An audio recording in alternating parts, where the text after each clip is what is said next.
Hello, everybody. Aaron the Nintintrovert here, and welcome back to another episode of the Pictochat podcast. So, in today's episode, we're going to be discussing Nintendo Switch Online, and we're going to be talking about the classic games collection and all the games that I would love to see come to this service at some point in the future, specifically on the platforms that are already a part of NSO, including the soon to be released GameCube for Nintendo Switch 2. So yeah, we're not going to be talking about any like hypothetical platforms, like if Wii games come to the service or DS games or anything like that. We're purely going to stick to the consoles that are already represented on NSO, being the GameCube, the NES, the Super Nintendo, the N64, the Game Boy Color, Game Boy Advance, all that fun stuff. Not really going to be talking about the Sega Genesis, though. Sorry. Personally, I didn't really grow up with one, so there's really not any games for me personally that I'm like dying to see. Like, oh, I hope they add X, Y, and Z game, because frankly, I don't even know what games are on the Sega Genesis library for the most part. It's not like Nintendo really even updates that with very many games at all. So anyway, without further ado, we're going to kick it off with the most exciting one, being GameCube games. So we already know that the system is launching with the Switch 2, I should say, is launching with Soul Calibur 2, F-Zero GX, and The Legend of Zelda: The Wind Waker as the three GameCube NSO games. Yeah, in subsequent months, Nintendo's already kind of told us a handful of games to expect in the near future, such as Luigi's Mansion. That's one that I'm really excited about. Chibi Robo. I've never played Chibi Robo, so I'm really excited for that. And a handful of other games. So yeah, I've made a list of several unconfirmed first-party GameCube games that I would love to see eventually come to the system, as well as a handful of third-party games. So let's go through it real quick. So right off the bat, the biggest elephant in the room. Honestly, I'm baffled that Nintendo would announce GameCube games coming to NSO and not include what I think is the biggest kicker, which is Super Smash Bros. Melee. Melee or Melee, however you pronounce it, was the highest selling GameCube game, period. I'm pretty sure it's the only system where Smash Brothers is the best selling game. Because Mario Kart outsold it on the Switch, and I want to say even on the Wii. I'm pretty sure Mario Kart Wii sold better than Smash Brothers Brawl. And then 3DS, it sold quite a lot, but I don't think it was the best seller on that system. It was probably like Pokemon or something. But yeah, that was kind of, you could say, Smash Brothers' peak in relevancy, maybe. I don't know if that's really fair to say, because the GameCube didn't sell nearly as well as the Switch. So if you compare the individual units sold, but at the time, people evidently cared more about Smash Brothers than they did about Mario Kart, or even the most recent mainline 3D Mario game, which was Mario Sunshine. And to this day, Smash Brothers Melee's legacy continues to live on. You've got so many YouTubers who, prominently play the game. You look at Hungrybox and other professional Smash Brothers players like that are still milking Melee for content. No hate intended. I don't mean that in a derogatory way or anything. If you cultivate a niche audience, whatever works for you. But people still people are able to make a living off of that content. Participating in tournaments. You've got people like Mewtwo King, and it's just still a very active competitive scene, even with Smash Brothers Ultimate. And people love Smash Ultimate too, and there's a lot of people that play that game competitively. But Evo and these other tournaments and stuff like that, they're still in the esports scene, in the fighting game scene. Melee still has its place alongside more modern games, and so it's kind of incredible to see just how it stood the test of time after all these years, like 2.5 decades later or something crazy like that. Melee still persists, and I feel like it's the number one game that people would want to see come to GameCube NSO. So Nintendo's weird. I really don't understand them sometimes. It's like I think they genuinely believe, because they still haven't even put the N64 Smash Brothers on NSO, and we'll talk about that later when we get into N64 games that should come to the platform. like that game, I still like the N64 game. It's nostalgic. If nothing else, it's a cool novelty. But it's so rudimentary compared to the modern Smash Brothers games. But it's almost like Nintendo's afraid to re-release these old Smash Brothers games, including the very first one, which only had like 12 characters and just like much more simplified, combat mechanics and things. Is it's like they're afraid that it'll hurt the sales of the newest Smash Brothers game or something, which is just stupid. So put Smash Brothers N64 on there, put Melee on there. Being able to play Melee online with your friends would be like, that's just like mind blowing. And also just being able to play it on the go in handheld mode. I mean, genuinely, I think that having Smash Brothers Melee available on the Switch 2 would be enough to sell units in and of itself. I think there's genuinely a decent number of people out there who might be like, yeah, I'm not really that interested in picking up the new Mario Kart or whatever. But if they have Melee on a modern console that I can play online and then also like in handheld mode, play it on the go wherever I want, regardless if I have an internet connection, I think there's people that would buy a system for that. There's a lot of people that have nostalgia for the GameCube, even though it wasn't Nintendo's best-selling system. I feel like in retrospect, it's maybe like the most beloved console out there in terms of like non-modern consoles, like that were from a past hardware generation. I feel like people look at the GameCube with such I don't know what the right word is exactly, but I feel like people really romanticize that era of Nintendo, and for good reason.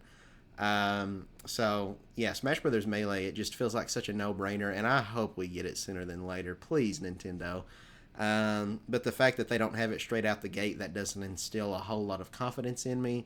But Melee, that was like one of the first games I remember like owning as a child. There were games I played before Smash Brothers Melee, but my parents got me that, or my mom got me that when I was maybe like 6. I want to say maybe it was for Christmas in 2006 or something. I don't know. And that was my introduction to Smash Brothers. Mom bought it because I loved Mario games, and Mario was featured front and center on the box. I'd never played Zelda, so I had no idea who Link was. I didn't know who Kirby was or any of these other characters. But to me, it was, oh, it's another Mario game, and I loved it. I have so many nostalgic memories of like just unlocking all these like cool new stages and characters. To this day, even though they might not be like competitively viable stages, maybe not everybody loves them. But Brinstar Depths is like one of my favorite Smash Brothers stages of all time. Same with, I like Pokey Floats and Fourside, which are all like super casual stages, but I remember those being unlockables, and they were like some of the first, stages that you unlock in the game. So I just have such a fondness of like, oh my god, I've got a new stage to play on, and like, what's this? This is really like creepy. That Brinstar Depth stage is like pretty creepy when you're a 6-year-old like I was, and you got like the giant monster that comes out of the background and that cool music that's like da na na na na na na. So yeah, I would love to see that game on modern hardware, higher resolution. Seeing it in HD kind of being upscaled anyway, and then just again being able to play it online and on the go. And of course, you can still use GameCube controllers because of the GameCube NSO. They're releasing like a wireless controller, but there's also, I think, like PowerA did like a wireless GameCube controller when the Switch first came out, and then you've also got the AC adapter that lets you use your old wired GameCube controllers. I'm assuming that's going to be compatible with the Switch 2, probably. Yeah, just Melee. I would love to play through that game again. Go through Classic and All-Star mode and Adventure mode with all the characters. Because I still think that the single-player content in that game is probably better than Smash Brothers Ultimates. Ultimate technically had more with like the whole World of Light mode, but it wasn't that fun. But getting to actually play these levels where it's like you're in the Mushroom Kingdom and you're in Hyrule Castle, it was just really, really cool. So I would love to replay that, especially now that I'm more familiar with a lot of these franchises, because back then, again, my only exposure was really to Mario games. But we've talked about Melee for a long time. I've got a massive list of so many games to go through. So we need to probably speed it up and go on to something else. But yeah, I really want to play through the event mode again because I never completed that as a kid. I never even unlocked all the like stages and stuff. So like the classic like N64 ones, I never unlocked those in Melee, or like the sound test mode because like I never beat like event number 51 or whatever it was, the last event. So yeah, just give it to me, Nintendo, please. But moving on, next up on my list, in kind of a similar vein to Melee, I feel like this is one of the most popular and probably most wanted GameCube games, and I'm kind of shocked that it also wasn't in the initial announcement. And that's Mario Kart Double Dash. I think that one makes more sense than Melee to not have it launched though, because initially I was thinking like, well, that's kind of weird because like every other platform launched with Mario Kart. I'm pretty sure when they put Super Nintendo on Switch Online, Super Mario Kart was there on from day one, I'm pretty sure. And then Mario Kart Super Circuit was there day one for Game Boy Advance, and Mario Kart 64 was there day one for N64. But I get it because the console is releasing with a brand new Mario Kart on the same day, so they don't want people to like I guess forego picking up the newest Mario Kart when they've got this other one to play. I know I said that about how I think it's silly that Nintendo would like not re-release Melee or like Smash 64 when they've got like a more modern Smash Brothers because of like worrying about competing with themselves. But you know that's not to account for like literally releasing it on the same day. You know, I could get why if the Switch 2 was launching with a new Smash Brothers game, then like yeah, why Melee wouldn't be there at launch. But Double Dash is a game I think at least we better get it sometime in 2026. You know, if not at like the tail end of this year. I think by then enough time will have passed that it's like, yeah, you can release that now, and it's not gonna cannibalize sales of the new Mario Kart because you're going from a game like Double Dash, which only had I think like 16 racetracks. It might actually have the smallest number of racetracks of any Mario Kart game. To Mario Kart World, which is this big open world thing. I don't think they have to worry too much about that, cutting into sales. But yeah, Mario Kart Double Dash, it's another one of those games I just have a whole lot of nostalgia for. I probably also got that game when I was like 6 years old or somewhere around there. I grew up with, the original Super Mario Kart on the Super Nintendo was my first Mario Kart game. I used to play it with my brother a lot on his Super Nintendo. Probably from the time I was like 3 or 4 years old, but Mario Kart Double Dash was the first Mario Kart game that I actually owned that was like fully like my own. So even though it wasn't my first Mario Kart experience, it still holds a special place in my heart. And I feel like that's really where Mario Kart kind of found itself in a way where, that's not to say that the older Mario Kart games aren't still fun. But I feel like that was kind of the game that cemented Mario Kart as this, this family party game that everybody wants to get together and play. The tracks in that game were so memorable, with like Dino Dino Jungle. I think that game has one of the best Bowser's Castles in any Mario Kart game, and the Rainbow Road's really great too. Then you also had like Mushroom Bridge and Mushroom City. The music was so good. The battle mode I thought was really, really cool. There were some really fun stages there, like the 8-bit NES Mario that like tilts. That was a cool one. And it had the whole two people in a cart gimmick that was really cool. And you could like switch out who was in front, and each one would have their own like special items they could get. I remember I would always race as Baby Mario and Baby Luigi because they felt the most overpowered because they could get this chain chomp, which is essentially what the Bullet Bill ended up becoming in later Mario Kart games. So imagine, playing Mario Kart, but it's like only these two characters can get the Bullet Bill. That's really overpowered. Double Dash was so much fun. Me and my brother had a lot of fun playing it together. And that's another game that would just be so great to be able to play online, especially with like the LAN mode. I don't think probably like 99% of people never even got to experience that. I certainly never have.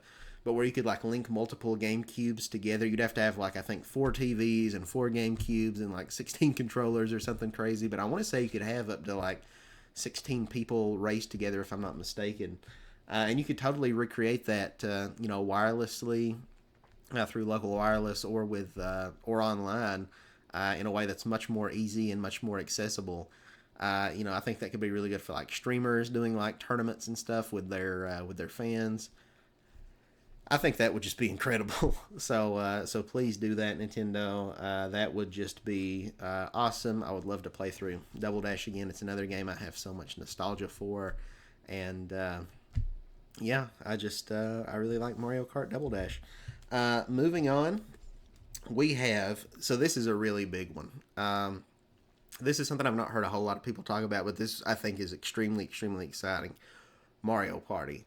Now, depending on who you ask, there's a lot of people who will tell you that they think the best Mario Party games are, Mario Party, like the N64 trilogy. I was going to say Mario Party 1, 2, and 3. I don't know how many people really like Mario Party 1 that much in retrospect. It was kind of eh.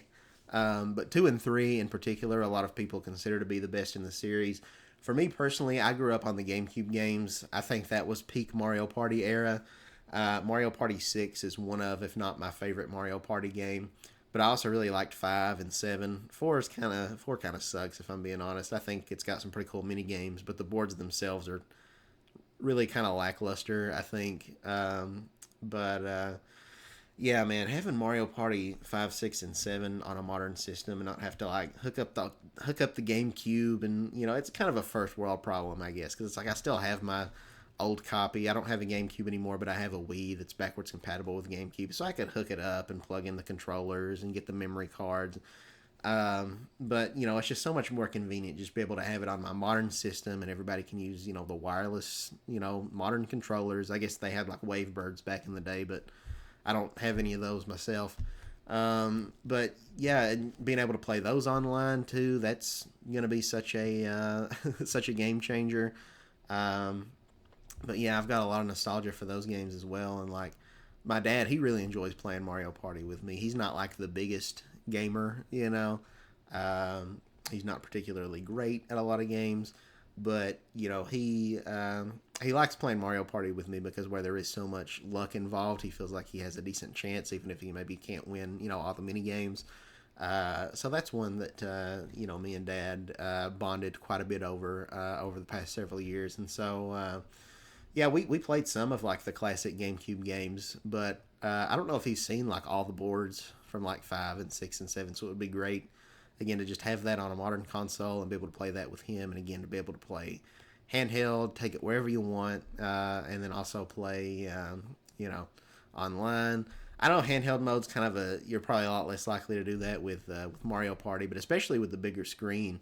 My dad actually used to work like a security job where he would just have to, he would just like sit in his car all night outside of this building after hours and just, make sure no suspicious people break in or whatever. And sometimes I'd go with him to his job and like spend the night, and it'd just be us like in his truck, just staying up all night till the sun came up, till the shift was over, just playing DS games together. And it was so much fun. I have so many fond memories of doing that with my dad, and we always tried to figure out this way of like, well, maybe is there a way that we could somehow like play like Wii games or like GameCube games like from his, like can we like hook it up to his like portable DVD player somehow? But we never were able to find a way to really do that. So having the Switch 2 would have just been so perfect for back then, us to be able to put it like on the the front of his truck and just play the whole night away playing Mario Party, and eating snacks in his truck until the sun came up and it was time for him to go home. That was a lot of fun. But yeah, moving on from Mario Party, Kirby Air Ride. That's one I don't expect to see anytime soon necessarily, because they've already announced Kirby Air Riders is coming, which is kind of the sequel to that game. But at some point, maybe a year or two down the line, hopefully they will put the OG Kirby Air Ride on there. I think people would love to have an online version of City Trial mode, although hopefully the new Kirby Air Ride game will have a bigger and better version of that. But still, it would be really nice, to have the original version, because I'm sure there's a lot of people that would love to go back to that version for nostalgia purposes, even if the new one is better. Maybe the new one's gonna have some kind of battle royale air ride mode with like, or a city trial mode with like 100 people or something. I don't know. That'd be pretty sick. I wasn't really someone who grew up with Kirby Air Ride. I played it a little bit like years later, but not a lot, so I can't really call myself a massive fan of it. But I'd love to give it a more proper go and really, try to get into it and, finally get it to grab me in the way that it did so many other people and see what makes it so great. Yeah, another one for me. This is kind of a more of a niche game that I don't know how much demand there is for it. I feel like it's got to be coming because Nintendo kind of, let's be honest, they tend to put a lot of lesser games on the service while a lot of people's like, come on, where's this really big game I've been waiting for? And what I'm talking about is Wario World. So yeah, that game kind of has mixed to negative reception. I would say is kind of a generic sort of a beat 'em up 3D platformer hybrid, I guess you would say. But I don't know. I have a lot of nostalgia for that game because along with the original Luigi's Mansion, when I first got my GameCube, those were like the first two games I had for it. But I say had in quotes because like back then I just I had the system, but I didn't really have any games for it. I just had to like rent games. But Luigi's Mansion and Wario World were the two games I would rent, and I didn't even have a memory card at the time, so I would have to start the games over from the beginning every time. But I didn't care, 5-year-old me loved it. But yeah, the GameCube, that's why it holds such a special place in my heart because it was the first system that actually like mom and dad bought for me. Every other system, I was playing on my brother's, but the GameCube was mine. It was gifted to me. um, but um, but yeah, so Wario World, that game has a special place in my heart. On the pause screen, and Wario goes, nyah, nyah, nyah, nyah, nyah. I have so many fond memories of that, and I know Dad used to watch me play it, so it'd be cool to, revisit that with him. But yeah, I just really, that's a game that like maybe it wasn't that great in retrospect, but like growing up with it, like I don't care. It's the rose tinted glasses. That's such a nostalgic game for me because it's one of the very first games that I ever got to play on my own terms. That was like this is mine. This is on my console. So it was really kind of special for that reason. Next up, we have Mario Golf Toadstool Tour. This was the first Mario Golf game I ever played, and I used to play this like all the time with my older brother. Because my brother, he played games as a kid. Like I said, he had a Super Nintendo, he had a Nintendo 64, but he wasn't like a super avid gamer, especially as he's gotten older. He just spends less and less time playing video games. He's a lot more into, sports, and he's also an outdoorsman, so he likes to fish and, things like that. But, I was never into sports. He was never super big into video games. But if there's a sport-related video game, that's kind of one of those things where our hobbies cross, and sometimes we're able to come together and kind of bond over that. And Mario Golf Toadstool Tour was definitely one of those cases where we would have a lot of fun playing it together. And it was just a really competent golf game with a Mario twist. And there was a lot of unlockables. Several different unique courts and stuff that you could unlock, and different playable characters. And there was like these missions you could do. It was just a lot of fun. I do think that Mario Golf World Tour on 3DS is better, but I never really got to play that game with my brother because it's only on this handheld system. My brother never owned a 3DS, and even if he did, he would have had to have had his own copy because that game didn't have DS download play. I think it's such a missed opportunity that game, as good as it was, didn't have download play, because it's like it's so hard to get people to like, hey, you should really get Mario Golf and we can play together. They're like, I'm not spending money on Mario Golf. Are you kidding me? But yeah, I'd love to see that game eventually get like an HD remaster or something on Switch too, because the courses were so good, and it was so good. But Mario Golf Toadstool Tour was a really good one too, so yeah, I would love to see that come back as well. Moving on, going back to Wario, we got WarioWare Mega Party Games. This is a game that would be really neat to have on NSO, but it's also not one that I'm necessarily, I guess, like in any big hurry to get, where it's like, oh, I hope they put this on in like the first year or something, because this game in some ways at least in terms of single player content, is kind of just a port of the Game Boy Advance game, WarioWare Mega Micro Games, I think it's called. And if anything, the single player is actually a little bit weaker because I don't think it has like all the like the cutscenes and stuff. But where the game really shines is the multiplayer. They added all these like interesting like party games that kind of recontextualize the micro games, and were just so weird and so much fun. And I used to play these with friends and family when I would have like a like get together or something like that, or just have friends over for a sleepover or whatever. We would have a lot of fun playing that mode. Like there was this one stupid one where it's like you got to balance some of these turtles. I loved that one. That was like my favorite one. And just all these other really weird side mini games, like this one that's called, I think, like Listen to the Doctor, or you got to play the mini games but do all this ridiculous stuff, like do the mini game while rubbing your belly or do it while jumping up and down. It was a lot of fun though. So I would love to see that come back. And then also we have Donkey Kong Jungle Beat. So this is a game, I don't know how many people have even played this game. It's a Donkey Kong game it's a 2D platformer, but it's very unconventional because you play it with a pair of bongos. There was like this bongo controller accessory Nintendo released. And, you could play it with a, GameCube controller. But the game would even tell you if you did that, like, well, you're not going to get the most out of this game that way. But it is an option. But yeah, you would tap the right bongo to move Donkey Kong to the right, the left bongo to make him go left. You would press both of them to jump, and then you would have to clap because the bongos had a microphone, so it would detect when you clap. That would be like your attack. That would cause Donkey Kong to start like punching. So it's a very unconventional game, and it makes it a little bit awkward to go back to, because it is kind of gimmicky. But that's another very early GameCube game that I got early on as a kid. So I've got a lot of nostalgia for it. It would be really cool to play through it again. And again, you can play it with conventional controls, but also they could take advantage of gyro and have it where you can like do the just like shake the left Joy-Con to go left and the right Joy-Con to go right and stuff. Especially like they even have a microphone on it, so like I don't know, maybe you could like tap them together. I don't know how you would necessarily do that without possibly damaging your controller. But also, again, like we talked about with Melee, I have the GameCube controller adapter, and I still have the bongos in my closet. So like I could plug those up, and I could still have the OG bongo experience, which is like amazing. Like in 2025, are you kidding me? I'm actually still going to get use out of my Donkey Kong bongos. That'd be sick. So throw it on there. I'd love to play through that game again.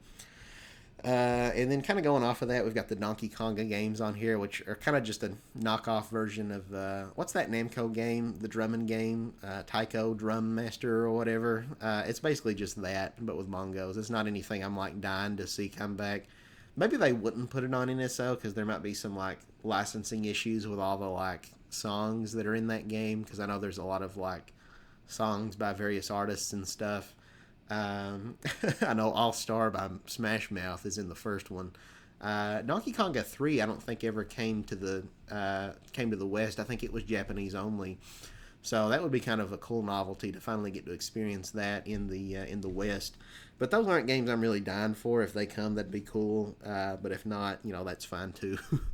But I mean, hopefully they're there for preservation purposes. But I won't be devastated if they don't come to the platform. But moving on, kind of going back to the Mario Sports. We already know that later on Mario Strikers is going to be coming. We talked about Mario Golf Toadstool Tour. But also on the GameCube was Mario Power Tennis. And that one had a lot of fun courses. That was maybe one of the better Mario Tennis games. I know there was like a course theme. There was like some really good variety back when the Mario franchise wasn't so sterile and vanilla as it kind of became in the 2010s. But yeah, there was one that was like a Wario factory that was kind of themed around WarioWare, I think. And there was like, I want to say there was like a Luigi's Mansion course. And then you had a Mario Sunshine, like a Delfino Plaza one. There was like bosses. There was one where you fight like Gooper Blooper from Mario Sunshine. And there was like a mini game where you've got to fight like the Mecha Bowser from Sunshine. So yeah, there was a lot of cool stuff in that game. Really cool, funny cutscenes with Wario and Waluigi.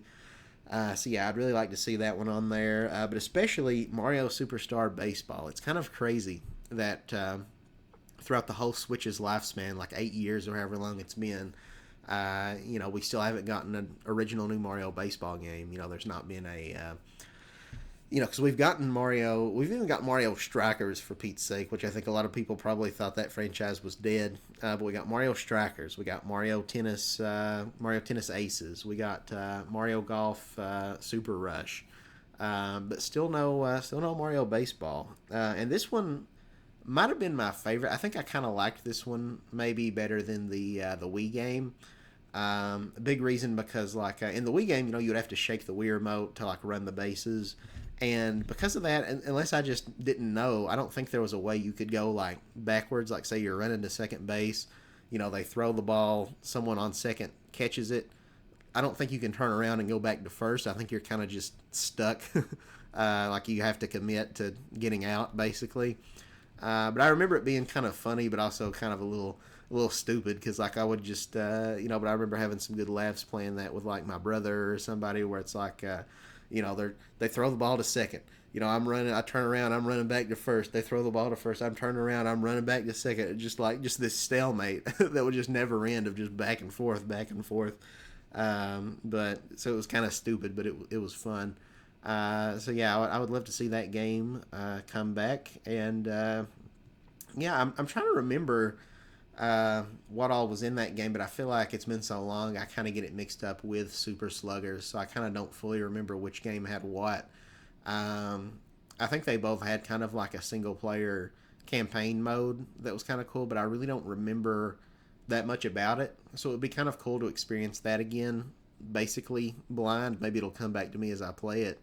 I think maybe you have to like go around and like recruit like other players to get like a full team or something, and like work your way maybe like to Bowser's Castle and take him on or something. But yeah, that would be another cool game to have online. That would be one that I think I could see my brother and I playing online together quite a bit. That would be a lot of fun. So we've never had an online Mario baseball game, even not even Super Sluggers, because Nintendo was doing online games then, but not for the Mario sports games for whatever reason. So yeah, then moving on, we might have to rapid fire through some of these. That's kind of the bulk of most of the ones that's like I would really, really, really would like to see come to the service. But that's not to say there aren't still others that I think would be cool as well.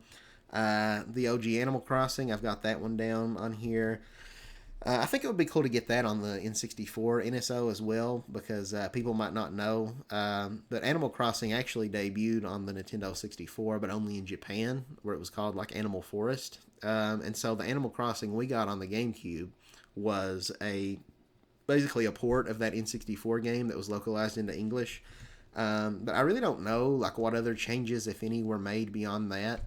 I don't know if they improved any of the models or upresed any of the textures or anything. But so I think it would be a really novel experience and kind of surreal to get that original N64 version as well.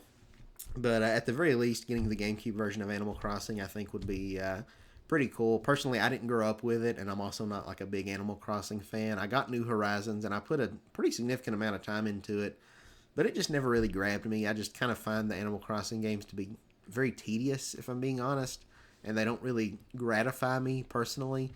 I don't know. It feels a little mundane and pointless to me to an extent. No offense if you happen to be a big fan of Animal Crossing, but so that'd be a cool one to have, though. I know a lot of people would love to see that. Chibi Robo 2. They're putting the first game, so I'm sure the second game is going to follow shortly after. I don't have a whole lot else to say because I've not played the Chibi Robo games, but I feel like I would really, really like them because I am a really big fan of Pikmin, and I like the idea of being this tiny character in this very large world. But in this case, it's like inside of a house, so all the rooms are very big, whereas with Pikmin, it's kind of more outdoorsy. But I think that could be a lot of fun, and so I'm really eager to finally play that. Seems like it's very weird and quirky, and I kind of like bizarre games like that, like Katamari Damacy or WarioWare or Rhythm Heaven that just have these like really random, strange character designs and like just a weird premise. I think that stuff's a lot of fun. So yeah, hopefully we get Chibi Robo 2 before too long. And yeah, I should probably pick up the Chibi Robo amiibo so I can add it to my collection because I'm pretty sure that it actually goes for pretty cheap. Maybe I should get it now before. Maybe there'll be much more demand for it once Chibi Robo comes to GameCube and other people like me play it for the first time.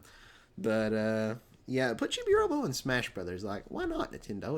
I think it's way past time. I know the game didn't maybe sell super well, but come on, just throw him in there. I mean, if you can have the freaking like Wii Fit trainer, you can put Chibi Robo in there, right? um, but yeah, moving on. This is another weird one, but I actually grew up with this game, and I actually still own the peripheral that I could plug into my GameCube adapter to play on Switch too. Dance Dance Revolution Mario Mix. Yeah, I still own the dance pad or whatever, so that'd be fun to bust that out. That could maybe even be like a really funny like live stream or something, just streaming myself dancing to Dance Dance Revolution Mario Mix.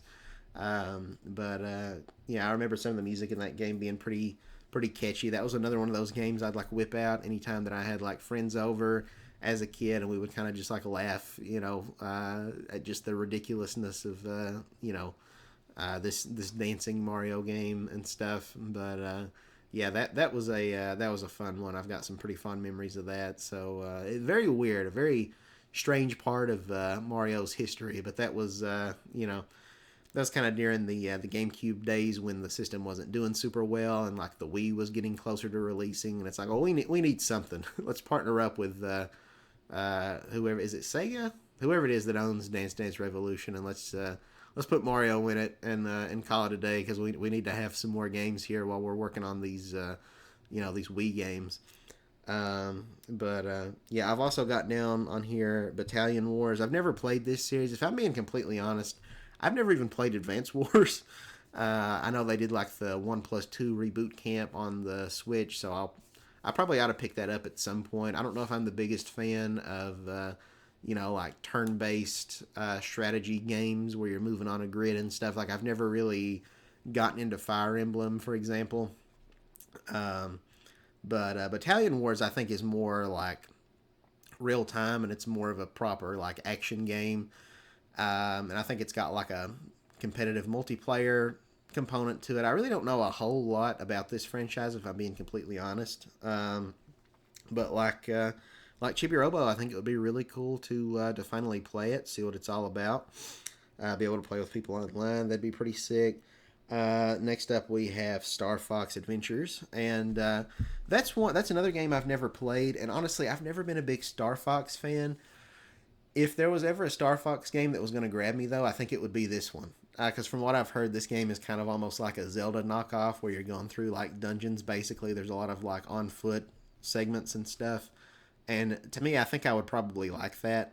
I'm just not that into like, you know, score chasing games that are very like arcadey in nature, and it's just kind of an on rails shooter, and it's very short. Like most Star Fox games you can literally beat in like 1 hour. Like you can beat it in like one session, and it's like, oh well, the replay value comes from you're supposed to play it again and again and uncover like new routes to different planets and try to get the best score and perfect it. Like I don't really care.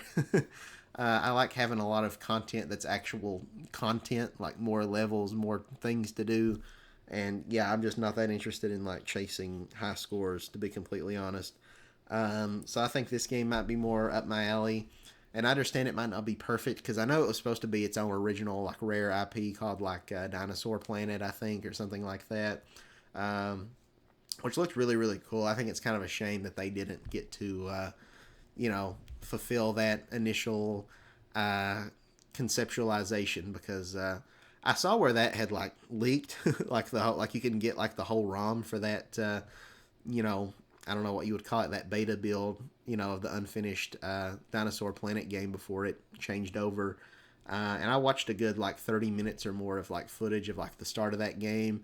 And it looked really awesome. I was like, man, if I had that game as a kid, I think that would have been like right up there with like Mario and like Crash Bandicoot as like an all-time like favorite of mine of like nostalgia that I would really, really want to see get a remake. But alas, that version never came out. Instead, we got Star Fox Adventures, which may be a neutered, lesser version of that. I can't really say that definitively because, again, I've never played it, but I would really like to. I think there's a lot there that I would really appreciate and enjoy. Then there was also Star Fox Assault. I don't know as much about this game, to be honest. I've never played this one either, but I've heard people praise this one. A lot of people seem to think that maybe it's like the best Star Fox game. I want to say this one I think has a more robust like multiplayer, if I'm not mistaken, like kind of a competitive multiplayer angle. And I know it also has like segments where you can like get outside of the ship and things. I actually played a little bit of the multiplayer at a friend's house, and from what I can remember, it was kind of fun. I'm not a furry, but now I will say Crystal, she's got it going on. Uh, First time I played that game, I was like, all right, maybe the furries were onto something a little bit. Uh, but uh, but yeah, that would be pretty cool to have that game as well. And moving on, we've also got Pikmin 1 and 2 on here. I don't really have much to say about them because like we already have Pikmin 1 and 2. They got like a full like retail release. You could buy like on cartridge or just download it. Um, before Pikmin 4 came out. So those games are already on Switch, so whatever. um, I'd say Nintendo will probably add them eventually, but they're probably not in any hurry to, since it's not like they remade those games. They literally released a version that's more or less just like an HD port. So, yeah, it's maybe a little bit redundant to have both of those. So, yeah, I don't really have much else to say about it. I guess having like the multiplayer competitive mode, being able to do that online would be kind of cool. But otherwise, it's kind of whatever. Moving on, we've got Twilight Princess because we're getting Wind Waker. To be completely honest with you, though, I really hope that Nintendo has grander plans for Twilight Princess. I think maybe like as a 2026 game, that could be a really, really good graphical showcase for like the raw horsepower of the Nintendo Switch 2. Because from a first-party perspective, I feel like we've not really seen that yet, like what this system is capable of. Because like Mario Kart World, if you really like analyze it, like you can see like all these little things here and there. That's like, oh yeah, this is a step up from Mario Kart 8. But just kind of to the naked eye, just at first glance, it's kind of like, well, it doesn't really seem like it looks that much better than Mario Kart 8, which is like over 10 years old at this point. And then you've got that like drag and drive game or whatever that's like the wheelchair basketball thing that's not really trying to push the graphical capabilities or anything. We've not seen gameplay of Kirby Air Riders yet. And then Donkey Kong Bonanza, it's got a lot of stuff with like particle effects and stuff like that, but in terms of just graphics, like it's not really going for anything like super realistic. The closest we really have is Metroid Prime 4, but that is kind of it's still a Switch 1 game at the end of the day, but it's still pretty impressive how it's got like a 4K 60 option, and then also 120 frames per second option at 1080p.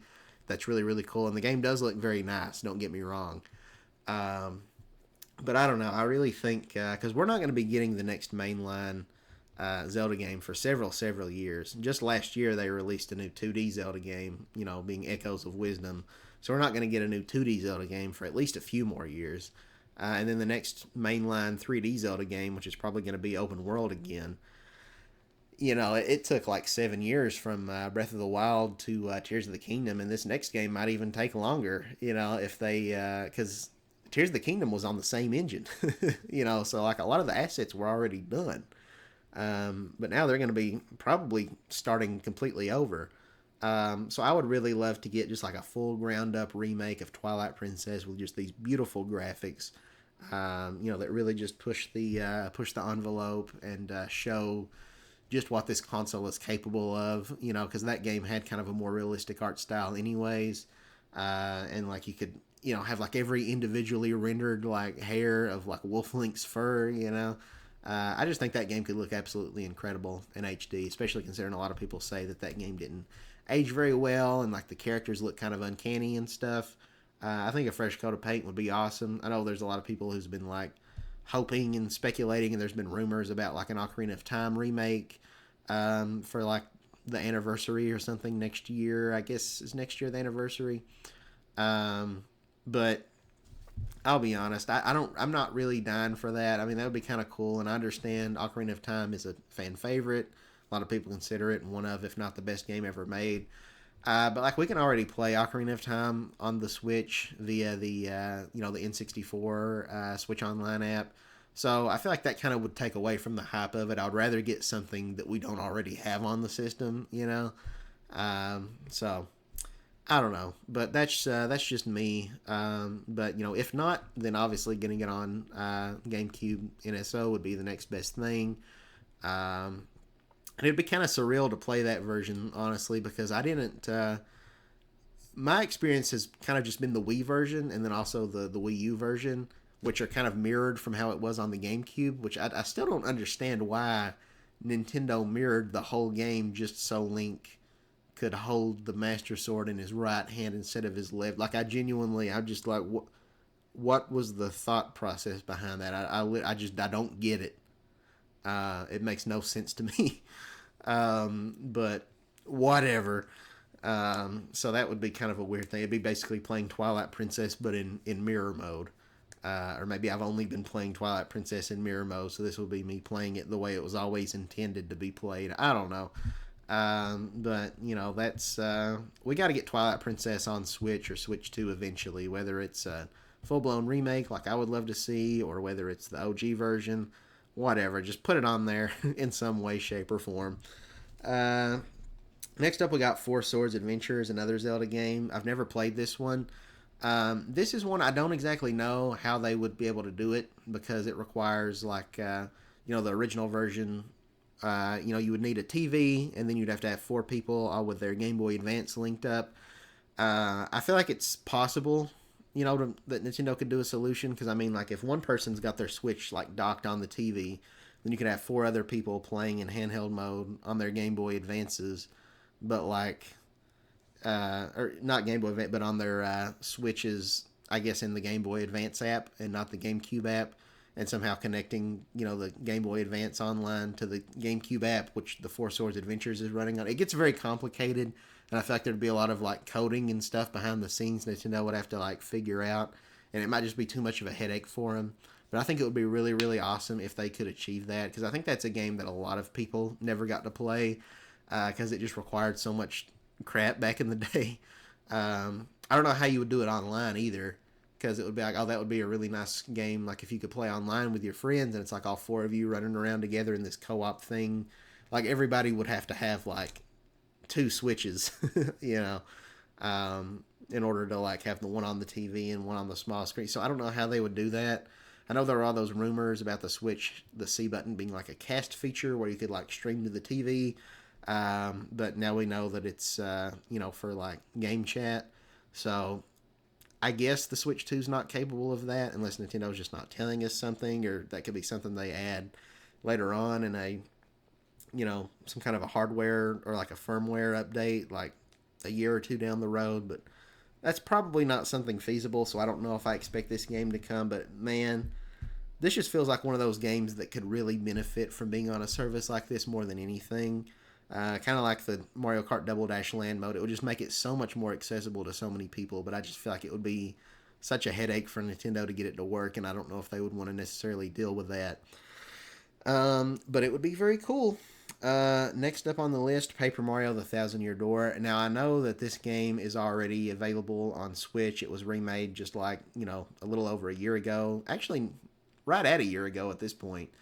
And that was awesome. That was such a dream come true to get a remake of that game, to be able to play it on modern hardware. Now it's in HD and it's widescreen, and it looks so good. Visually, it looks better in every way. But honestly, from a gameplay standpoint, it's kind of a mixed bag. And then from a story perspective, I think that the remake is worse because they do change the some of the dialogue in the game. Some of it might have just been a personal decision to make it closer to the Japanese translation, but I think it kind of takes away a little bit of the charm and the personality. And then some of the things they changed for politically correct reasons, which I think is kind of lame, if I'm being honest. Like for example, Bowser being sexist. In the original game, there's this kind of whole scenario that happens where it's like this gag where Bowser's kind of completely incompetent, and he sees this poster of Princess Peach, and he thinks that's really her, like in somebody's window, and he's having a conversation with this poster, and of course Peach doesn't say anything because she's not really there; it's just a poster. And Bowser says something like, "I could get used to this, having basically, a quiet woman could have its perks or whatever, uh, you know." But they took that line out, and instead Bowser just says, "Oh, I like the strong, silent type." So he takes her silence and makes it a more like empowering, like progressive, like pro woman comment instead of a degrading thing. But it's like Bowser, he's a villain. He literally kidnaps Princess Peach on like a weekly basis. Dude's a misogynist. If he wasn't, he wouldn't be going around capturing princesses. If Bowser really believed in equal rights for women, he wouldn't be doing the things that he does. So I think it's kind of dumb to take that away from him. Kind of like Avatar: The Last Airbender when they did the whole Netflix adaptation, which I do think is a good adaptation and gets more flack than it deserves. I actually enjoy it. But they got rid of Sokka being sexist because he had his whole arc where he learned to value women and all this stuff, but it was like, no, we can't have a character that's flawed who grows over time, because today with cancel culture, nobody deserves the opportunity to grow. You're either perfect from the get-go or you're just we just cancel you. So I think that's kind of lame. So Bowser, I think should be sexist by virtue of the fact he's a bad guy. He's not virtuous like Mario. He's an antagonist. They're supposed to be flawed, and their logic is supposed to be problematic. So I don't know. And then like the Shadow Sirens, which I think is a really cool name. Instead, they're just called the Three Shadows, which I guess is closer in line with the original Japanese version. But still, I feel like it loses some of its identity. Like those characters are always going to be the Shadow Sirens to me. And then like when you're in battle, the dialogue goes by. Well, not in battle, but like just in the overworld when you're talking to NPCs and stuff. You can't go through the dialogue as quickly. Like you can't like mash with the A button to go as quickly. But even on top of that, not only does the text scroll a lot more slowly, but in the GameCube version, you could hit the B button, which would make it go like double speed to go really fast through the text.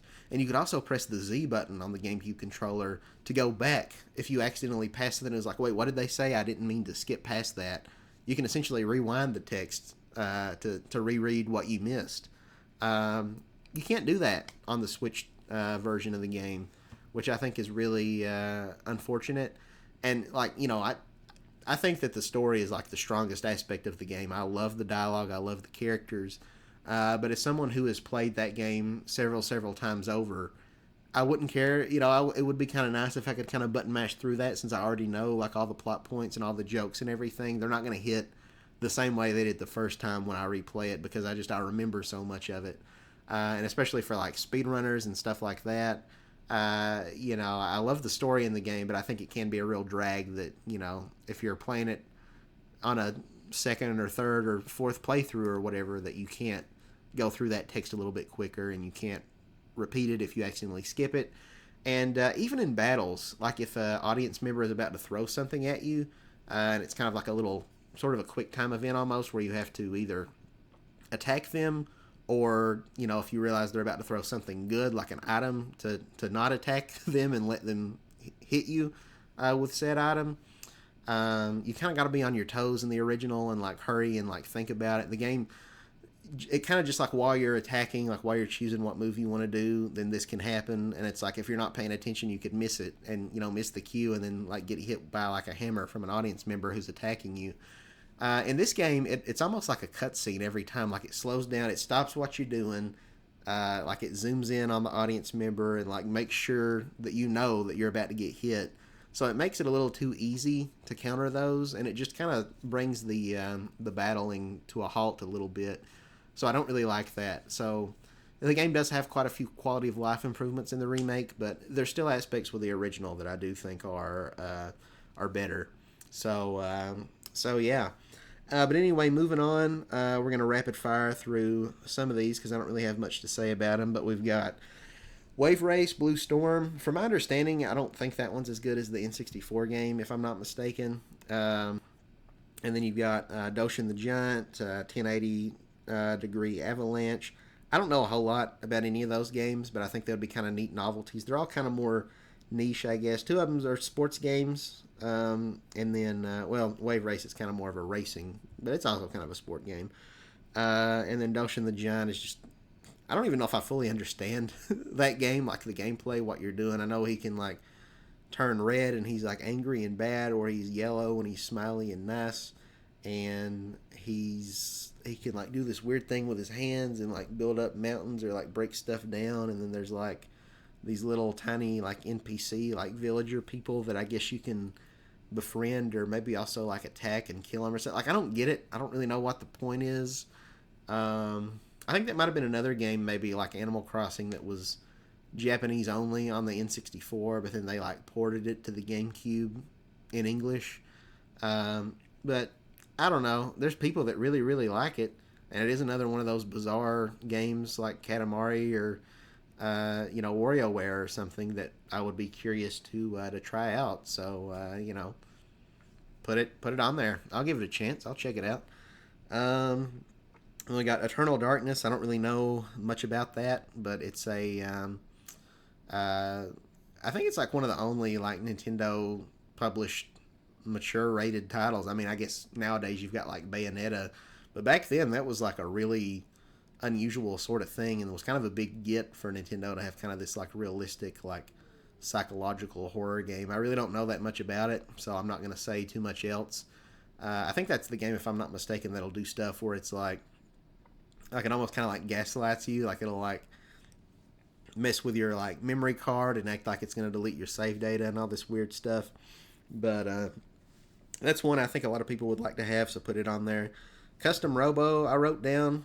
I mean, I don't know anything about Custom Robo like at all. I think it's like a fighting thing, maybe, where you like build your mech and then battle it out with like friends and stuff. Maybe, I really don't know.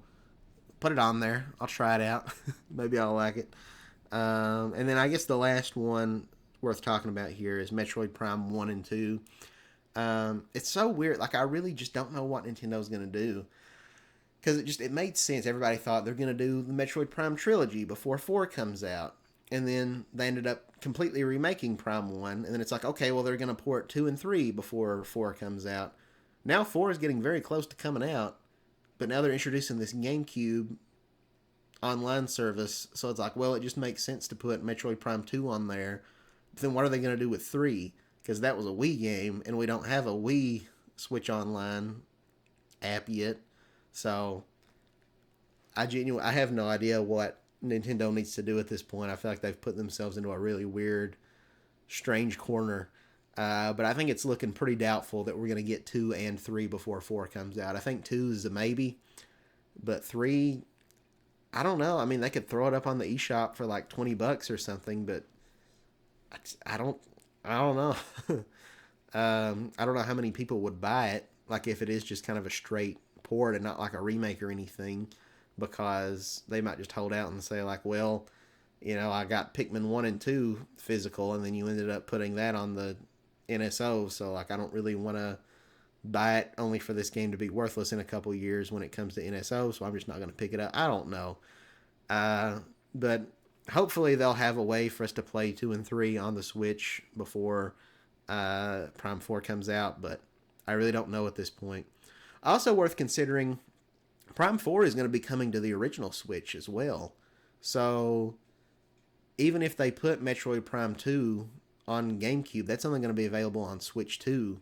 So people who still just have a Switch 1 who buy Prime 4 aren't going to be able to play Prime 2 ahead of time on Switch. It's very complicated. It's very confusing. Maybe they will just do maybe they'll just do a Metroid Prime trilogy again. It's just like more or less like a HD upscaled version of the one they had back on the Wii. but with additional control options.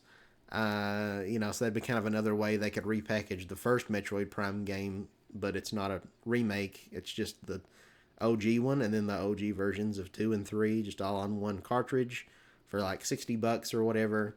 And they put that out sometime. Maybe they stealth drop it sometime before Prime 4, and then it just doesn't come to GameCube NSO. I feel like that might even be the most logical thing for them to do.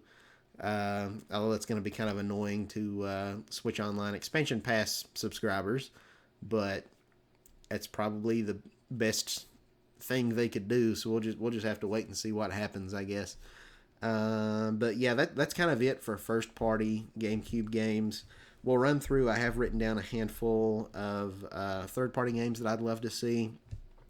Realistically, we're probably not going to get many, if any, of these, because I think a lot of these companies would much rather just do their own remakes or compilations or ports or whatever on the eShop. That way they don't have to share a cut of it with Nintendo's online service. That'll be like all their profits. But starting off, Pac-Man World 2 and also Pac-Man World 3, I would love to have those on a modern console. Pac-Man World 2 in particular, I don't think that's going to happen because I think Namco is probably working on a remake, like a Pac-Man World 2 repack like they did for the first game. And I think that game could be announced imminently because this is, I believe, the 40th or no, maybe 45th anniversary of Pac-Man. And they've kind of teased like they've got all these plans for it. And they put out these surveys like asking people like would they be interested in like a remake of Pac-Man World 2. So like it's on their radar. And it feels like they've been teasing it. They put this like anniversary of Pac-Man trailer together that even shows footage of Pac-Man World 2. They know there's demand for it. People have been asking for it nonstop, like on the comments of all their Pac-Man related videos. And also they've said that this is Pac-May. So for the month of May, they've designated it Pac-May, and I guess there's going to be various announcements all throughout the month. So I really could see within the next like 30 days, like less than 30 days, because this is like May 4th. Oh, May the 4th be with you, Star Wars fans. I'm not a Star Wars person. My ignorance is shown. I almost did this, but that's Star Trek, right? I don't even know. Anyway, what are we talking about? Pac-Man World. So yeah, I don't think Pac-Man World 2 is going to come to Nintendo Switch Online because I think they're working on a remake that might be announced sooner rather than later. But Pac-Man World 3, that's a game that didn't get great reception. And I don't know if I see them remaking it because they would have to go in and change a lot of stuff. And also there's kind of some weird licensing issues with Miss Pac-Man, and she is mentioned in that game. So, I don't know. I could just see that being a headache to deal with. Like, I feel like Namco just might feel like it's not worth their time to remake Pac-Man World 3. Because, like, it had all this, like, melee combat that nobody liked, And, yeah. So, I think, excuse me, probably the only way we're going to get that is, like, a Switch Online drop or something like that. Which, I would be okay with. Because like I played a little bit of that game, but not much. I certainly never beat it, and I don't remember all that much about it. So even if it is not great in some places, and even if the combat does kind of slow the game down to a crawl, just to have some more of that Pac-Man world platforming and doing the rev roll, and all that stuff would just be great. So yeah, I'd love to see that come. I'd love to see Ty the Tasmanian Tiger 3, which I think is like Night of the Quinkin or something like that. I never really played much of that game either. And from what I've heard, it's kind of the same thing as Pac-Man World 3. It seems to be kind of the black sheep of the trilogy. It just got really gimmicky, and people feel like kind of, made it like a kind of a mediocre game. But as someone who's never really played very much of it at all, I'd kind of like to experience it for myself. And, maybe if the team behind the Ty games just doesn't feel like it's worth doing a whole HD version of, because they kind of put out like a kind of a remake of Ty 1 and 2, and they kind of had some quality of life improvements, and improved like some of the textures and stuff and the reflections and all that. Maybe they just don't feel like it's worth it for the third game. And if that's the case, just port it, just throw it on NSO. I think that would be really, really cool. And then another three, Rayman 3. That one, I kind of don't expect it because I feel like Rayman or Ubisoft is maybe kind of doing their own thing. They've already teased that they're working on something with Rayman. We don't know what, if it's going to be a new game, if it's going to be a collection of old games. Maybe they're just going to port the three original Rayman games, like the OG trilogy, to just throw it up on the eShop or something that you can download as a collection. They could call it the Rayman Remastered Trilogy. I still think that's like a wonderful name. If they don't do that, I'm going to be so angry. We'll see what happens there. So I don't expect that to come to the GameCube Switch Online, but it would be cool. Same with Sonic Adventure 1 and 2. I know those are very beloved games, but I think Sega probably has more ambitious ideas for that. I know the Sega or the Sonic director has kind of teased for years now the idea of, bringing back Sonic Adventure, or maybe making a Sonic Adventure 3, but that's just like never manifested. But I don't know. I really feel like Sega, they're just kind of like going down the list of like remaking like popular Sonic games. And like, they did Sonic Colors, they did Sonic Generations. I feel like those two are the safest bets. I feel like for as popular as Sonic Adventure 1 and 2 are, I feel like those are kind of more niche games that appeal to like the really, really hardcore Sonic fans are very, very passionate about it. But I just feel like Sonic Colors and Sonic Generations maybe have more of a mainstream appeal because they're kind of more in that classic Sonic formula. They've kind of got the boost mode thing, but then they've also got a lot of like 2D sections and stuff. So yeah, I think now that they've already remade those games, I think now is probably a good time, especially considering Sega, they tend to put out like a new Sonic game roughly like one a year or something. And we already know that we're getting the new Sonic racing game this year. Maybe next year is the year for that. I don't know. I don't know how far along they are into the next mainline 3D Sonic game. Maybe we'll get that next year instead. And then maybe Sonic Adventure 1 and 2 HD will be like a 2027 thing or something. I don't know. But yeah, I don't really see these games coming to NSO. I think Sega's probably got something bigger in mind, but it would be cool. But we'll see. Then there's also Sonic Heroes. I don't really have a lot to say about this game. I never played it.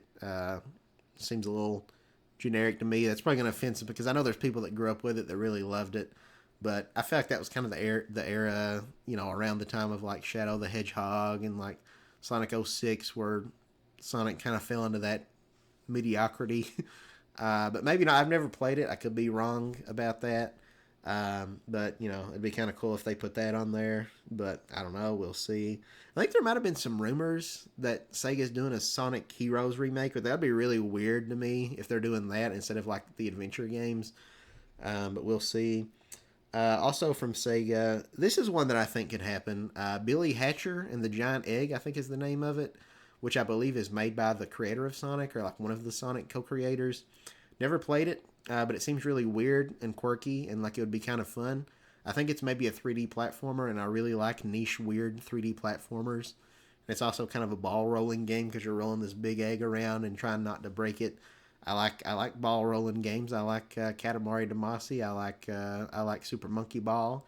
I even like those levels where it's like you're in a hamster ball in Crash Bandicoot: The Wrath of Cortex, which is another game we have on this list. I grew up with that. That was like the second Crash Bandicoot game I played after Crash 2, Cortex Strikes Back. And so in retrospect, I know a lot of people didn't like that game, thought it was very mediocre. To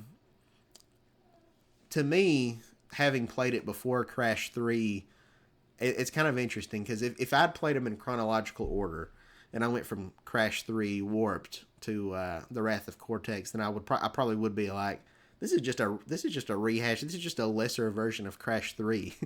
But where I played that one first, that was my first experience playing a Crash game with like, where it's kind of got like time travel and you're going to different eras. Like you got this medieval level and like, all this different stuff.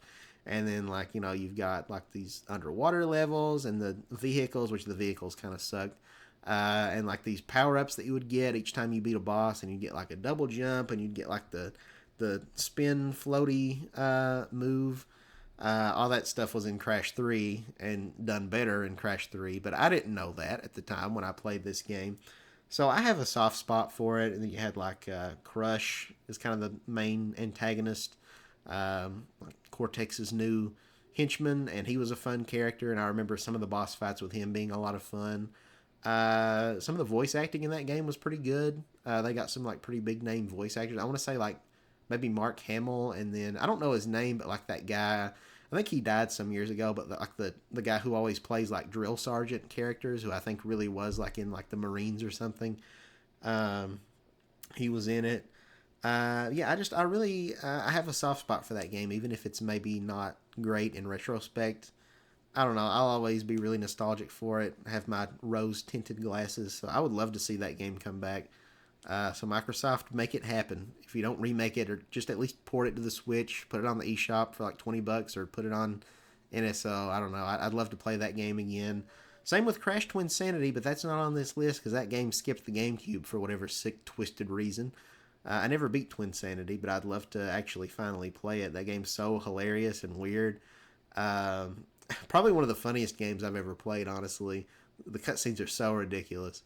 Um, but uh, but yeah, that doesn't qualify for the list because it didn't come to GameCube, and I don't really know why. Unless maybe the GameCube just didn't have enough like RAM or something for all the like cutscenes and stuff. Because like the GameCube, it was on the small disc, so like graphically, GameCube games looked better than PS2 games. Nintendo was like pretty competitive in terms of like raw graphics back then, but I don't think those little discs could like hold the same amount of memory. So maybe that was part of the issue. I don't know. Um, but yeah, I don't know. But at the very least, Wrath of Cortex, I would be very happy about that. The Beautiful Joe games, I've never played them by Capcom, but they just seem really weird and quirky. And I want to say they're made by, was it Hideo Kojima? Is that his name? Or no, that's the Metal Gear Solid guy, isn't it?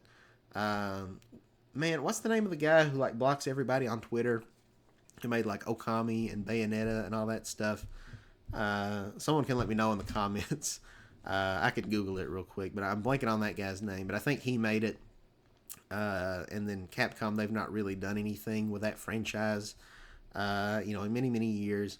Again, I've never played them. I think they're kind of like 2D side-scrolling, like beat-em-up games maybe. And I'm really not a big fan of beat-em-up games typically. But I don't know. I just think Beautiful Joe looks very interesting. And it's kind of got like more of a 2D art style, which you didn't see a lot of on the GameCube. Because that was still, the Nintendo 64 era, maybe less so in the GameCube era. But it was still kind of a thing at that time where I felt like every game wanted to be 3D and open. So it's kind of rare that you got just like a hand-drawn, like side-scrolling game like Beautiful Joe that's got this kind of comic book art style to it. So that would be really, really cool. But we'll have to wait and see if anything comes of that. That actually got me thinking, just as far as these like weird, interesting games. I don't know how many of these were actually on the GameCube, so you can let me know. Maybe they're not, so they wouldn't qualify for this list. But I'm thinking of some games on like the Dreamcast and stuff that might have been maybe ported to GameCube, but I don't know. Like when Sega went third party, because of course they did like Monkey Ball and stuff, but did Crazy Taxi and what's the like skateboarding one or whatever. Oh gosh, I can't think of what it's called. It's like real cartoony and colorful. It was Crazy Taxi, and then oh gosh. I can't think of it. Is it like something? I started to say Elite Beat Agents, but that's a DS rhythm game. I feel like it's a somewhat similar name where it's like multiple words, like nut, nut, nut, whatever it is. You can let me know in the comments what I'm trying to think of. I don't know if that was on the GameCube, so that might not qualify. But if it was, that'd be kind of cool. Or like, were any of the Knights games? I've never played Knights, but that's another Sega property that I'd be really curious to try. But they might have bigger plans for all those series because I know Sega's like announced that they're doing remakes of all these different games. We'll see what comes of that. Hopefully they come out and they're really, really good. But who knows? I put down on here SpongeBob Battle for Bikini Bottom. Kind of same with Paper Mario: The Thousand Year Door, where there's already a remade version of it on Switch. And personally, I love Rehydrated, the remake. Switch version's maybe not the best version to play. There's some really bad pop in.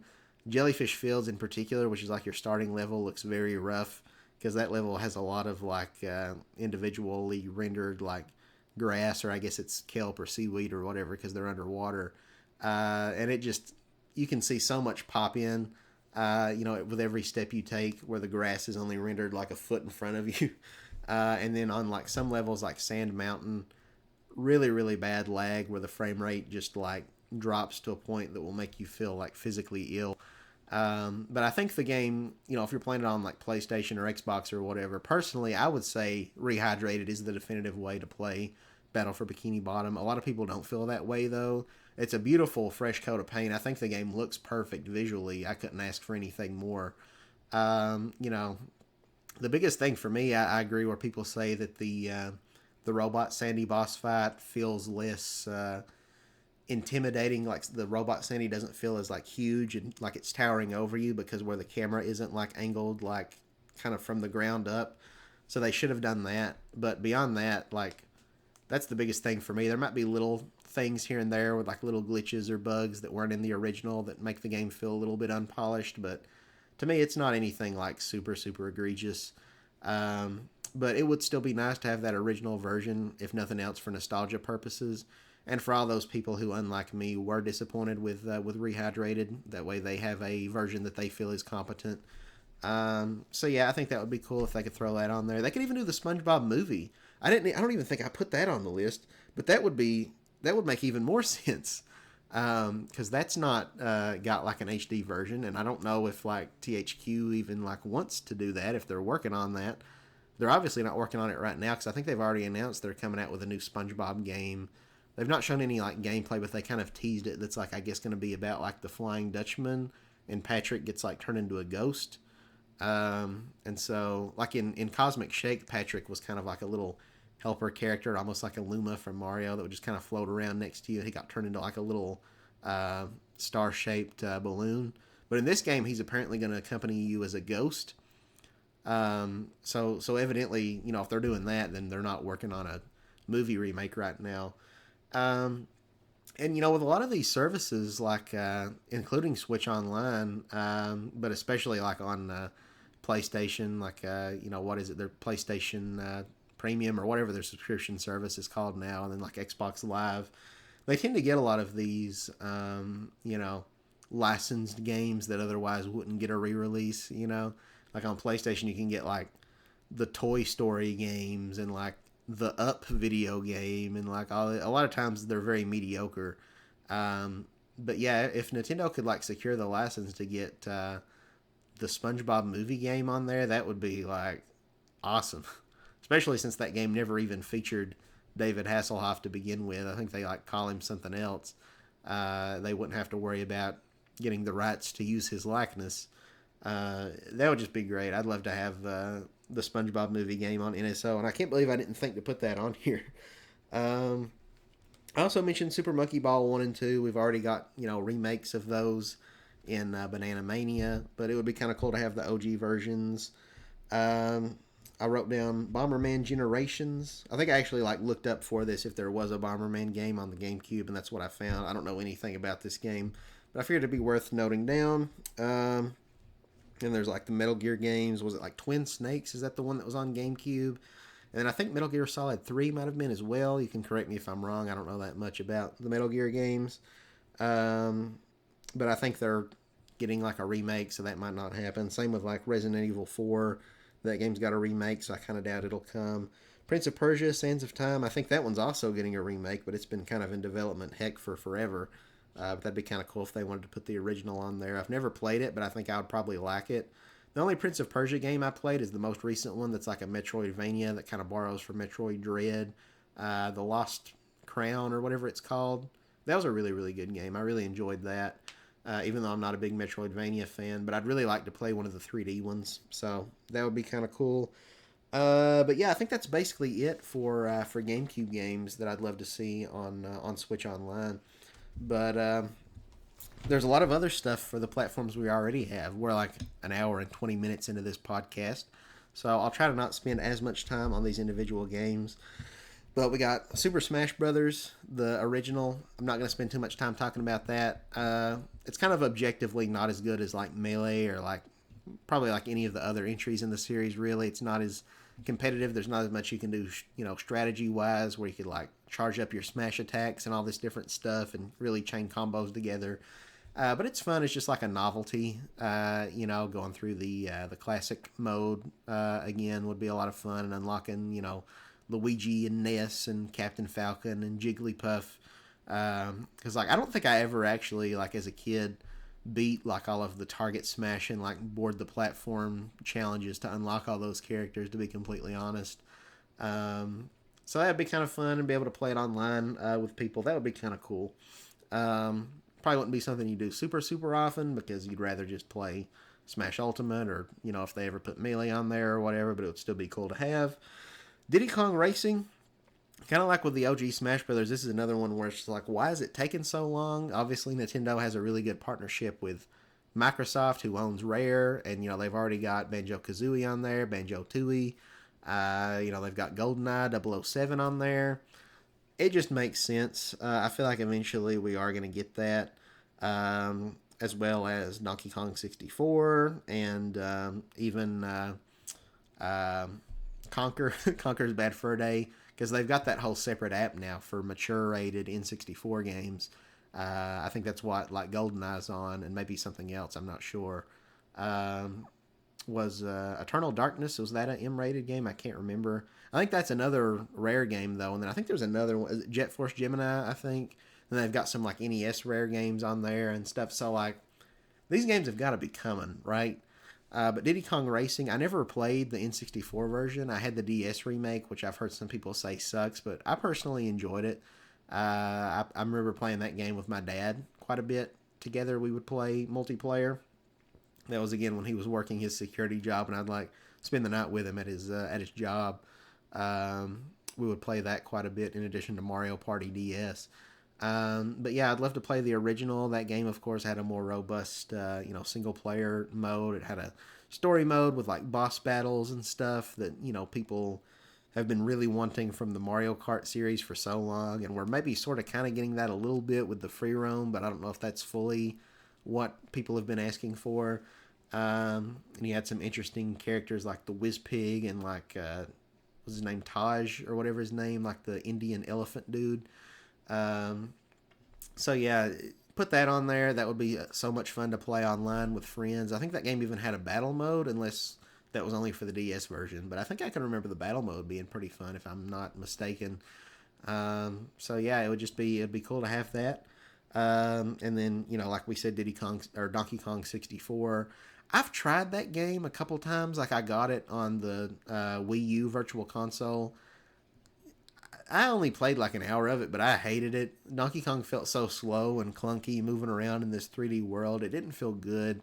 It felt kind of unresponsive. Like if I'd make Donkey Kong roll, it was like I'd press the button and it felt like there'd be like a big delay before he actually starts rolling. Maybe that's just some kind of weird latency thing with like the Wii U Virtual Console. I don't know. But yeah, I would just remember running around forever, not knowing where I was supposed to go. Maybe it's just a me problem. But I don't know. I hated what I played of it. And I've heard that the full game's not super good. There's some people that absolutely love it, but that it's a very tedious collectathon where you've got to like, go through all these areas like 5 times or if not more, because like there'll be different colored bananas you can only get with the corresponding character.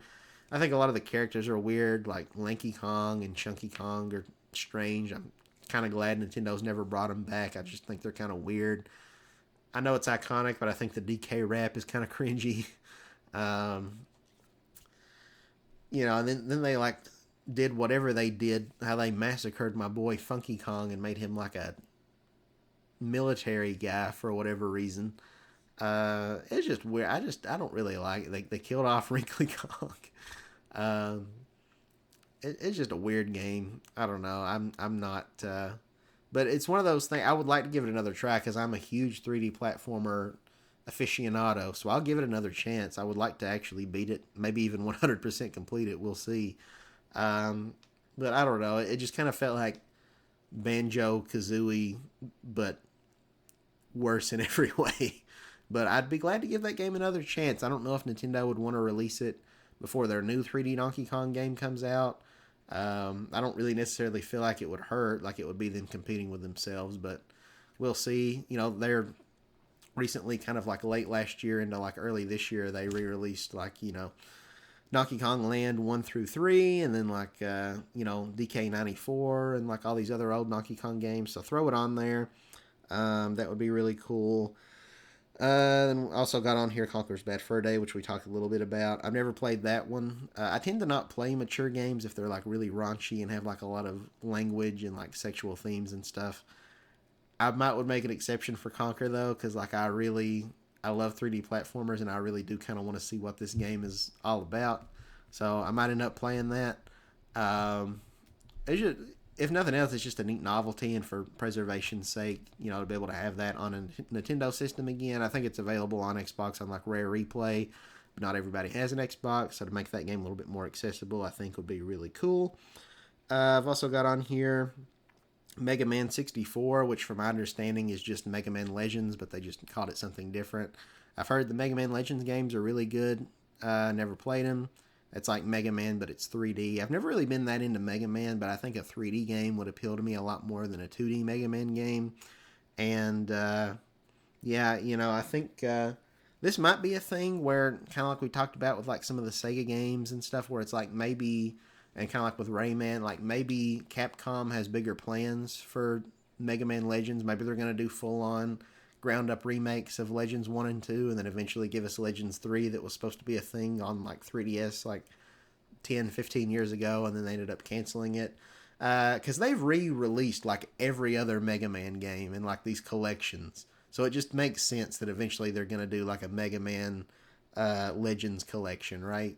So I don't know. We'll have to wait and see what happens on that. But I feel like it's got to happen eventually.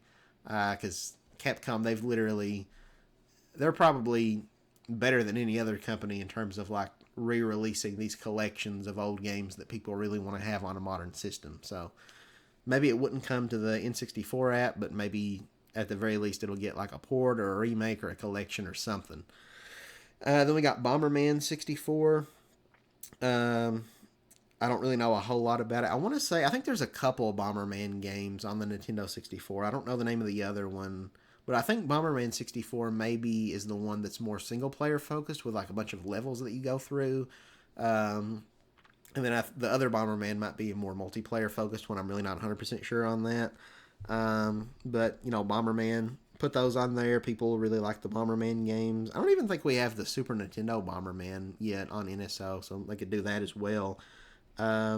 Miss Pac-Man Maze Madness, that game's probably stuck forever in copyright purgatory, so we might never get that. Never played it, but as someone who loves the Pac-Man series, loves Miss Pac-Man, loves the 3D games like Pac-Man World, I'd love a chance to finally play this. It was also on the GBA, I believe, so they could even port that to the Game Boy Advance NSO if they wanted to, if they can work out the rights issues.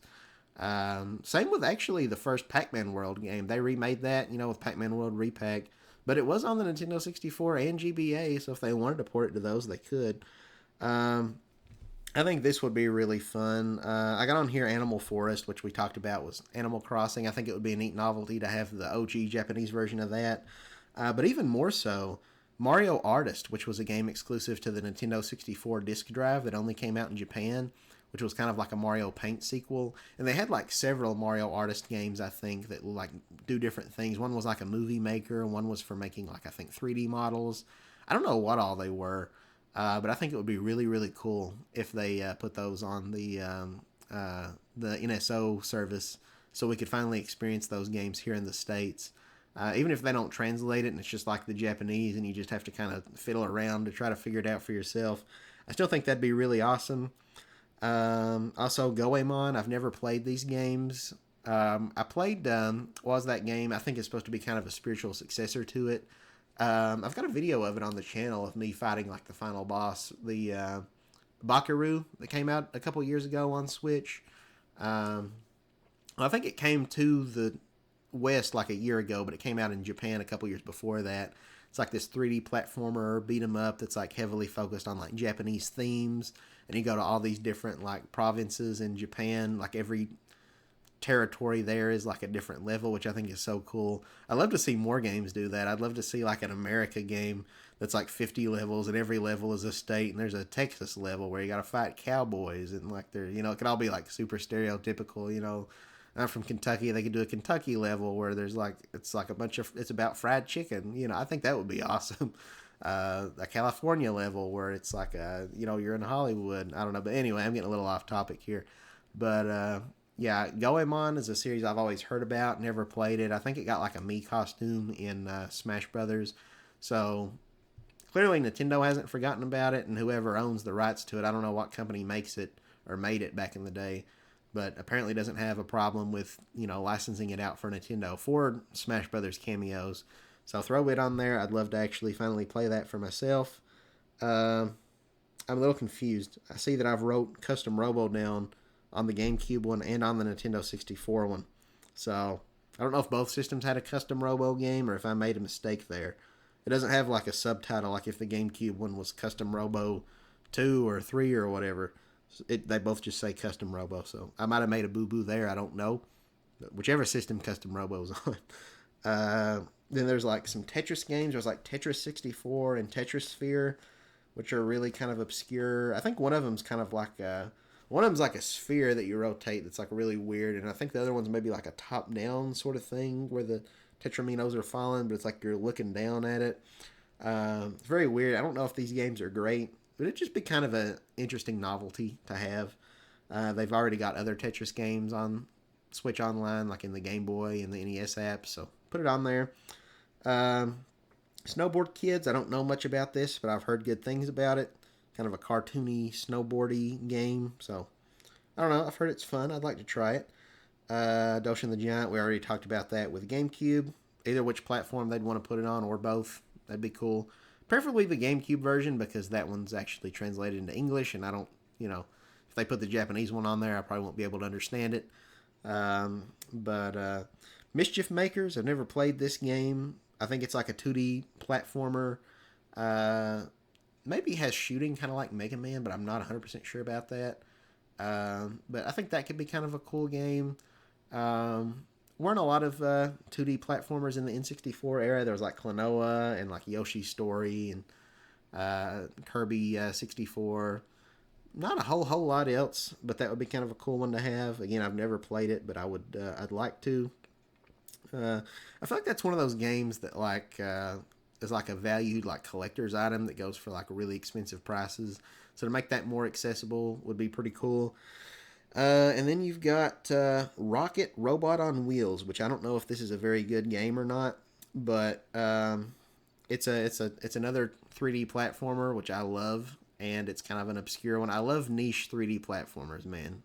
That's kind of my bread and butter because I grew up on kind of B tier 3D platformers like your the Tasmanian Tigers and your Jack and Daxters and all that. So I would really like to try that game. I don't know who owns the rights to it. But that would be that'd be a cool one. And I think that's about all I've got for Nintendo 64. Now let's move on here and go through some Game Boy Advance ones. We got WarioWare Twisted. I think there was a data mine, like maybe a year or two at this point, like when there was like a Switch firmware update or something that showed like files for where Nintendo was maybe working on WarioWare Twisted. But that game is totally feasible using the gyro technology and the controllers because they were able to do it with Kirby Tilt and Tumble. So I see no reason this one wouldn't be able to come over. WarioWare Twisted is a game that I played on the GBA, but I think I've played this game less than any of the other WarioWare games. So it'll feel very new to me. Like I don't think I probably don't remember most of the micro games or the boss fights. I remember, of course, 9 Volts one where it's like the original Super Mario Brothers, but it's on like a 3D like wheel where it's like you're going around a planet almost. That was really cool. And then I remember there was kind of like the shaven one. You've got your obligatory nose picking one. There was one where you'd have to tilt the screen, I think, to like hammer and nail in. But beyond that, I really don't remember that many. I think that game had a lot of side modes, though. I think there was like a Kid Icarus sequel, and they kind of joke that it's the only sequel that you're gonna ever get, which kind of didn't age well because we've since got Kid Icarus Uprising. But yeah, so that was kind of neat. But yeah, I don't remember that game super well, so I would love an opportunity to play through it again. I love the WarioWare games. But then we've also got DK Jungle. I wrote down DK Jungle Climber, but that's wrong. It's DK King of Swing. Jungle Climber is the DS game. And I did play that one, which is like the sequel to this game, but I never played King of Swing. I'd love to finally play it for the first time. I've heard, at least according to I think the Lonely Goomba, this one is actually better than Jungle Climber. But yeah, this was kind of a weird Donkey Kong spin-off where it's kind of a 2D platformer, but it's like it uses the L and R buttons, and it's like you grab these pegs and swing from them, so it's like not a conventional platformer. But it was all right. It was different. So I kind of would like to play this original one. Had kind of more of a cartoony art style, whereas the DS one that I played kind of is a little bit closer to like the Donkey Kong Country games, where it's kind of like this pre-rendered 3D sort of thing. But yeah, I'd like to play this one.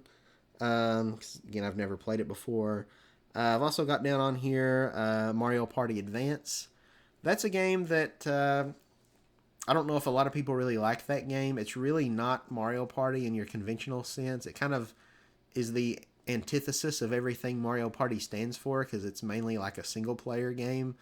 It's got kind of like a story mode, like this campaign where you're going around and like you're doing all these mini games. You're kind of like just doing all these side quests, like helping people. There's all these like NPCs, and there's kind of a story to it. I really don't remember a lot about that game, but I know I played it, and I remember kind of liking it. It might not be like the best Mario Party game ever, and you might even kind of hesitate to call it a Mario Party game. But it was neat, so I'd like to see that come over. Same with Mario Pinball Land. I remember kind of enjoying that back in the day. It's it's got a lot of Mario 64 elements, just in terms of the music and like the enemies and the environments that you explore. Like there's this area that's basically like a miniaturized version of like Dire Docks and stuff, or Jolly Roger Bay rather. It's got kind of some similar like bosses and stuff.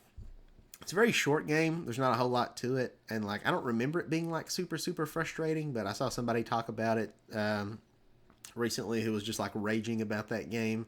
So maybe it's worse than I remember it being. But I'd like to play it again. It's just kind of a weird piece of Mario history. It's a game that I've not put like a ton of time into, so like I don't really even remember it super well.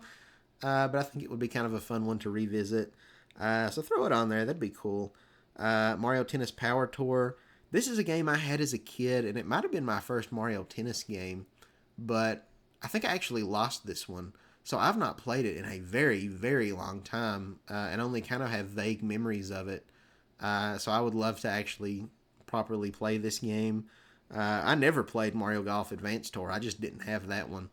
And so I think that would be interesting. It'd be kind of surreal to play a kind of a handheld version of Toadstool Tour, basically. I know it's not like the exact same.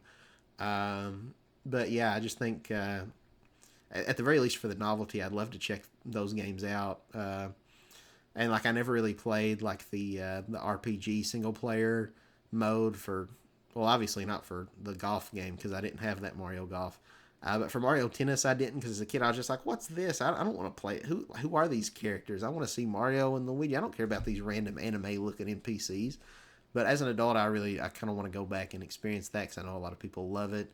Then there was that whole like golf story game that just kind of made a whole game out of that idea, basically. But yeah, moving on, we got Yoshi Topsy Turvy, and I feel like this is a game that's not very well remembered. I had this game, and they could port it because again, it's one of those games that use the gyro. From what I remember, the game does kind of suck, but I don't remember that much about it, and I just think it'd be interesting to replay it, just to try it again for the first time in forever. I don't know if I ever beat the game. But yeah, it was really weird. The controls kind of sucked because it's like Yoshi can jump and do his little flutter thing, but like when you tilt to like, rotate the level, that would also throw off Yoshi's center of gravity. So like if you jump straight up, now Yoshi's kind of jumping diagonally. If you turn it one way, and it feels really clunky and weird and not great. And from what I remember, kind of the art direction was very kind of ugly too. But yeah, I'd like to try it out again though. There's kind of a funny meme that comes from it where it's like, but Yoshi was not amused, and he's making this like really strange face, and it doesn't look like an actual screenshot. But yeah, I don't know. It'd be interesting to go back and play that. So I'd like to see them put that on there. This is a big one, Kirby Nightmare in Dreamland. I've never played this game. It's a remake of Kirby's Adventure, which is like one of my favorite Kirby games. Not my favorite, but it's like maybe my second or third favorite Kirby game. Um, yeah, I kind of the big thing that sucks about that game though on NES is the frame rate is atrocious. So I imagine the Game Boy Advance version probably fixes the frame rate, probably has some other quality of life improvements. I don't know if there's any new content. I don't think there is, but I think they do add maybe a co-op mode where like you could link multiple Game Boy Advances together. And so if you can do that like online, since it'll be on NSO, that would be really, really cool. But yeah, I've never played this Kirby game. I love the Kirby franchise, and I would really, really like to. So put that on there. We've also got the Donkey Kong Country trilogy. Obviously, those are Super Nintendo games. We already have the SNES versions of them. But the Game Boy Advance versions are interesting because they do kind of add some new content. Specifically, I know there was like some new mini games, like in the first Donkey Kong Country, they added this fishing mini game, which my dad actually really, really loved it. He played it quite often. He would like sometimes take my DS to work with him at that third shift job he used to have guarding that building, where he's literally just sitting in his car for like 7-8 hours with like nothing to do until his shift ended, other than just every hour he would just have to go around and check all the doors of the building and make sure that they were all still locked securely and that nobody had broken in. But so yeah, he would just sit in there, watch DVDs or whatever. But he was like really into that, trying to get a higher score on that fishing game. So that would be a lot of fun to revisit that with him and see if he still got that muscle memory on that. But then also I think some things like the boss fights were made a little bit more interesting. Like Neki is like the second boss of the game, and then you fight him again in like World 6. But he's really not any harder, at least not much harder in the original version. But in the remake, there's like two of them. So there's like one bird on like each end, like coming out of the side of the screen. So it makes it a lot more challenging. So that was cool. And then they added like a time trial mode and like this little Candy's dance studio mini game, which was kind of whatever. But I don't know. It'd be cool to see those come back with like all the added features and stuff. And then we'll kind of get to that later. But we might as well just talk about it now instead, I guess. But I think the Donkey Kong Country games, or at least the first one, I don't know if 2 and 3 had it or not, but also had like Game Boy Color versions. Never played those, but I think that would be pretty cool. I don't know how different they would be from the Donkey Kong Land games, because those already kind of reuse a lot of assets from the from the country games, but it'd be kind of neat to have. So I'll throw that on there. Then we've got all the Pokemon games, Pokemon Ruby, Sapphire, Emerald, Fire Red, Leaf Green. I think there was also like some like Pokemon spin-offs, like what is Mystery Dungeon, which that got like a Switch remake, I think. Put those on there. I don't have a lot to say. I'm not a big Pokemon fan. I didn't grow up with these games, but I'm sure that would get a lot of people to subscribe to NSO if you put those on there, as well as the OG Pokemon Red, Blue, Gold, Silver. Put that on there. Yeah, then third-party Game Boy Advance games. You got the Sonic Advance trilogy.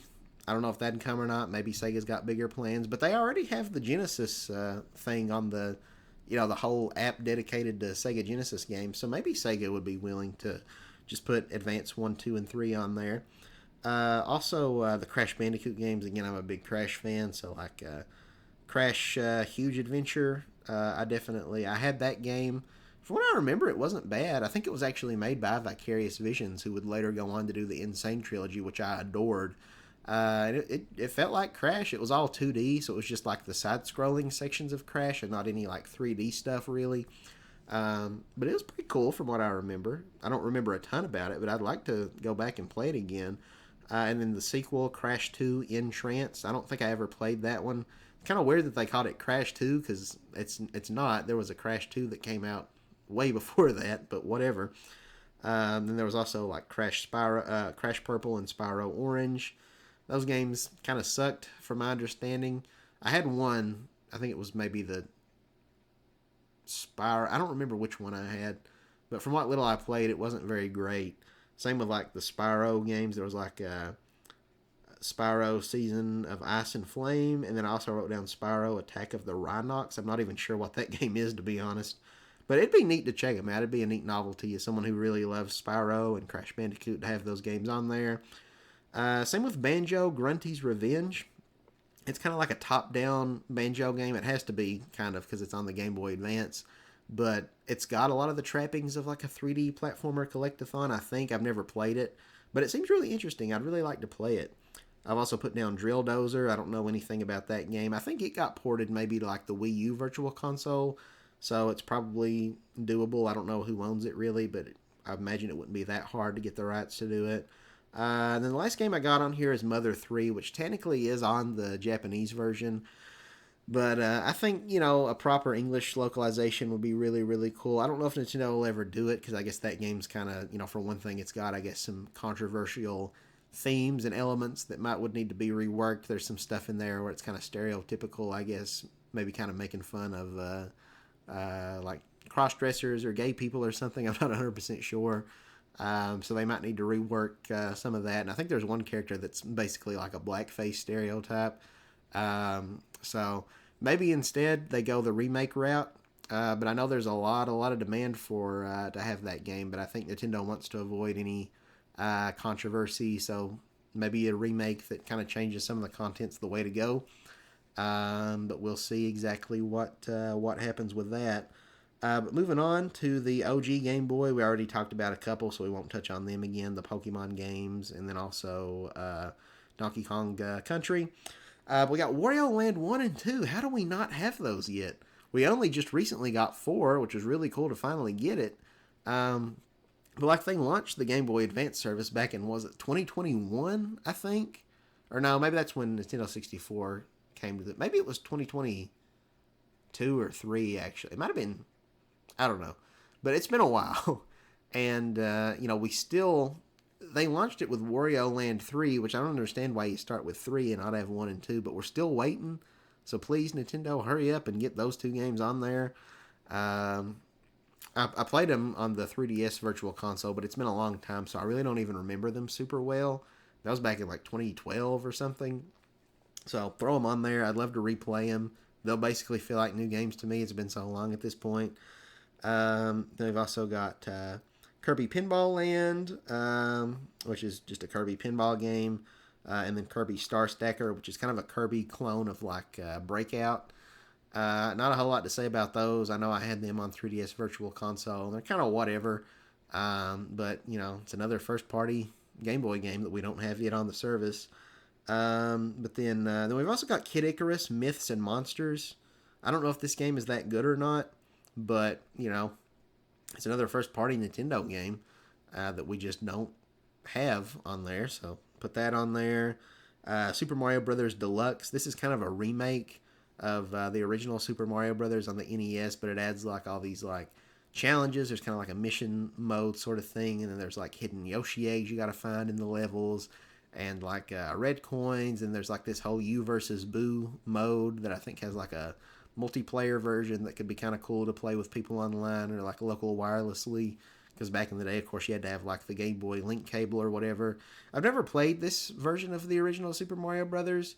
And this was almost kind of like the original version of like, what would become like the Super Mario Advance series, where they would kind of, have this re-release of, Super Mario Brothers 2 and 3 and World, and like add some new features and stuff. This is kind of basically where that started. So that's kind of a neat novelty. So hopefully they put that on there before too long, even if like the screen crunch, from what I understand, makes the game kind of harder to play. And I think it even has like a remade version of the Lost Levels in there, which again, though, is kind of hard to play with the crunch screen, especially where that game's so much more difficult. But yeah, that would be cool to have. Then there's Wario Blast, which is like I think a Wario Bomberman sort of like crossover thing. So that'd be kind of cool. Put that on there.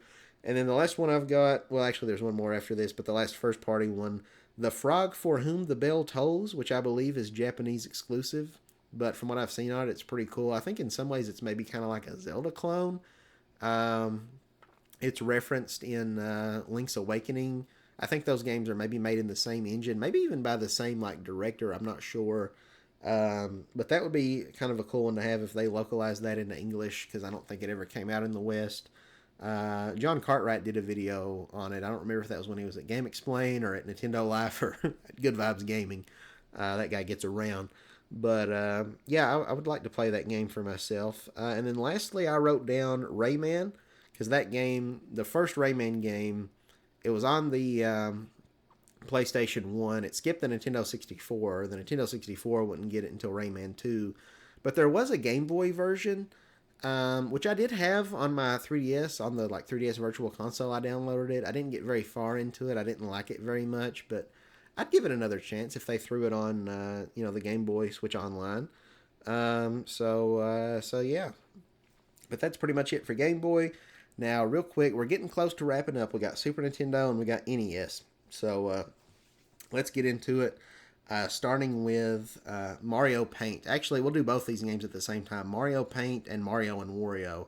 Because these are two games that utilized the SNES mouse peripheral.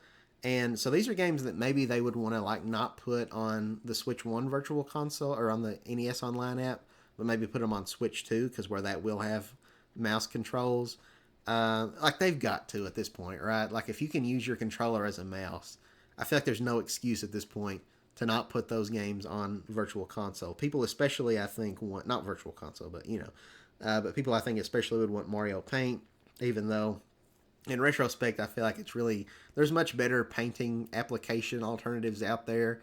If you're like a serious, like legit artist, then like you're gonna just use like some kind of Adobe software or something on your computer or tablet or whatever if you want to make digital art. And if you're more casual, there's stuff like Colors Live that you can download, which is like this really great drawing application. Lets you do like multiple layers, and you've got like a bajillion different colors and a bunch of different tools. And I think you can upload your work like online, and other people can like review it. There's even kind of like a campaign, like a single player campaign mode in that game, which is kind of cool. But yeah, Mario Paint feels a little shallow in comparison. Probably the neatest things about that game are the things that don't involve painting, because you can only paint with maybe like 12 colors or something, and it's like super limited. And of course, it's all going to be really kind of pixelated because it's SNES. But you could do like there's like this music composer thing where you can make like a short little melody. It's maybe only like 10 seconds, so it's not like the most robust thing ever, but that's kind of neat to mess around with. Probably the best part of that game though is like there's this little like fly swatting mini game you can play. But even then, that kind of returned in WarioWare Mega Micro Games, which is already on the Game Boy Advance NSO app. So so you're really not missing much with this game, honestly. I think a lot of people who want this game to come back maybe kind of have rose-tinted glasses, and if they were to play it again, like everybody who's been begging for Nintendo to bring back Mario Paint is going to play this game for like 5 minutes and be like, well, that was a fun novelty, and then they'll never touch it again for the next like 10 years. I guarantee it. It did have a thing where you could make little animations, but it was basically like GIFs, I think. It could only be like 4 frames. So that kind of sucks. So yeah, Mario Paint I don't really think was all that great. But it would be neat just for preservation's sake. I really, really do hope it comes to the platform. But that's kind of the only reason, just for preservation's sake. And then with not Game and Wario, with Mario and Wario, I think it's called. This game, I think in some ways, I've never played it, but it kind of seems to be like the original Mario versus Donkey Kong. More specifically, like the one where you like guide the mini Mario through the level. Because Mario has a bucket on his head. And so you play as this little fairy named Wanda, which is kind of interesting. It was before Fairly Odd Parents did it. And yeah, you would, I think, just have to kind of like fill in tiles and like click stuff in the environment. Wanda was basically a glorified cursor, but you would use your mouse controls and Mario's got like this bucket stuck over his head so he can't see, and he's just kind of like fumbling around, and you're having to like guide him through the level to the end. And I think this game was Japanese only, but it doesn't seem like the kind of game where you really necessarily need to like, you know, read the text. So even if they don't translate the game and just port over the version with the Japanese text, I think it would still be cool to have because I'm sure most Western Nintendo fans have never played this game, myself included.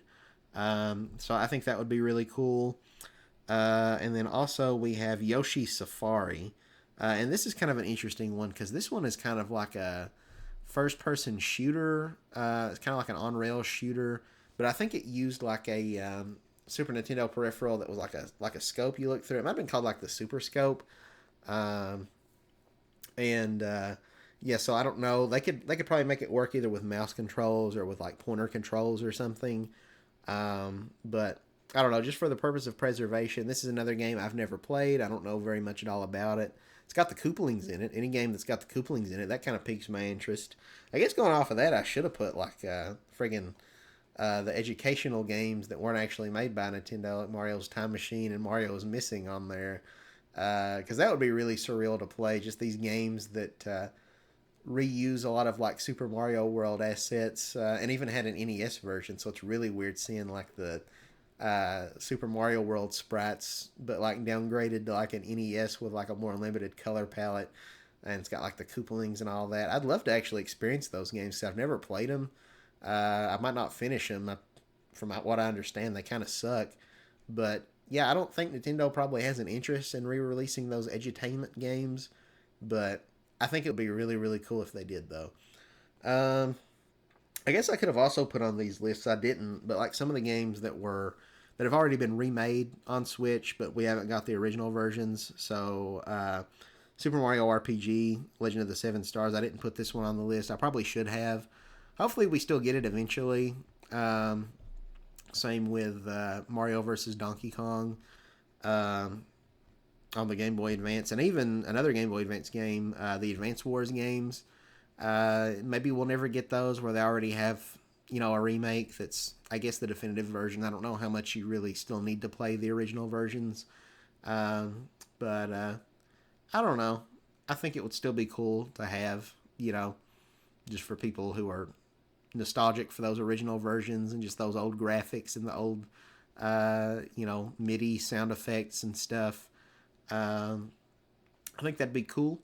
I know they cut the line in the remake of Super Mario RPG where they make a reference to Bruce Lee. I don't know if that line of dialogue could some way like keep him from being able to re-release that version, which they could always probably just like go into the coding and just like erase that line of dialogue. I guess I don't know. But yeah, moving on.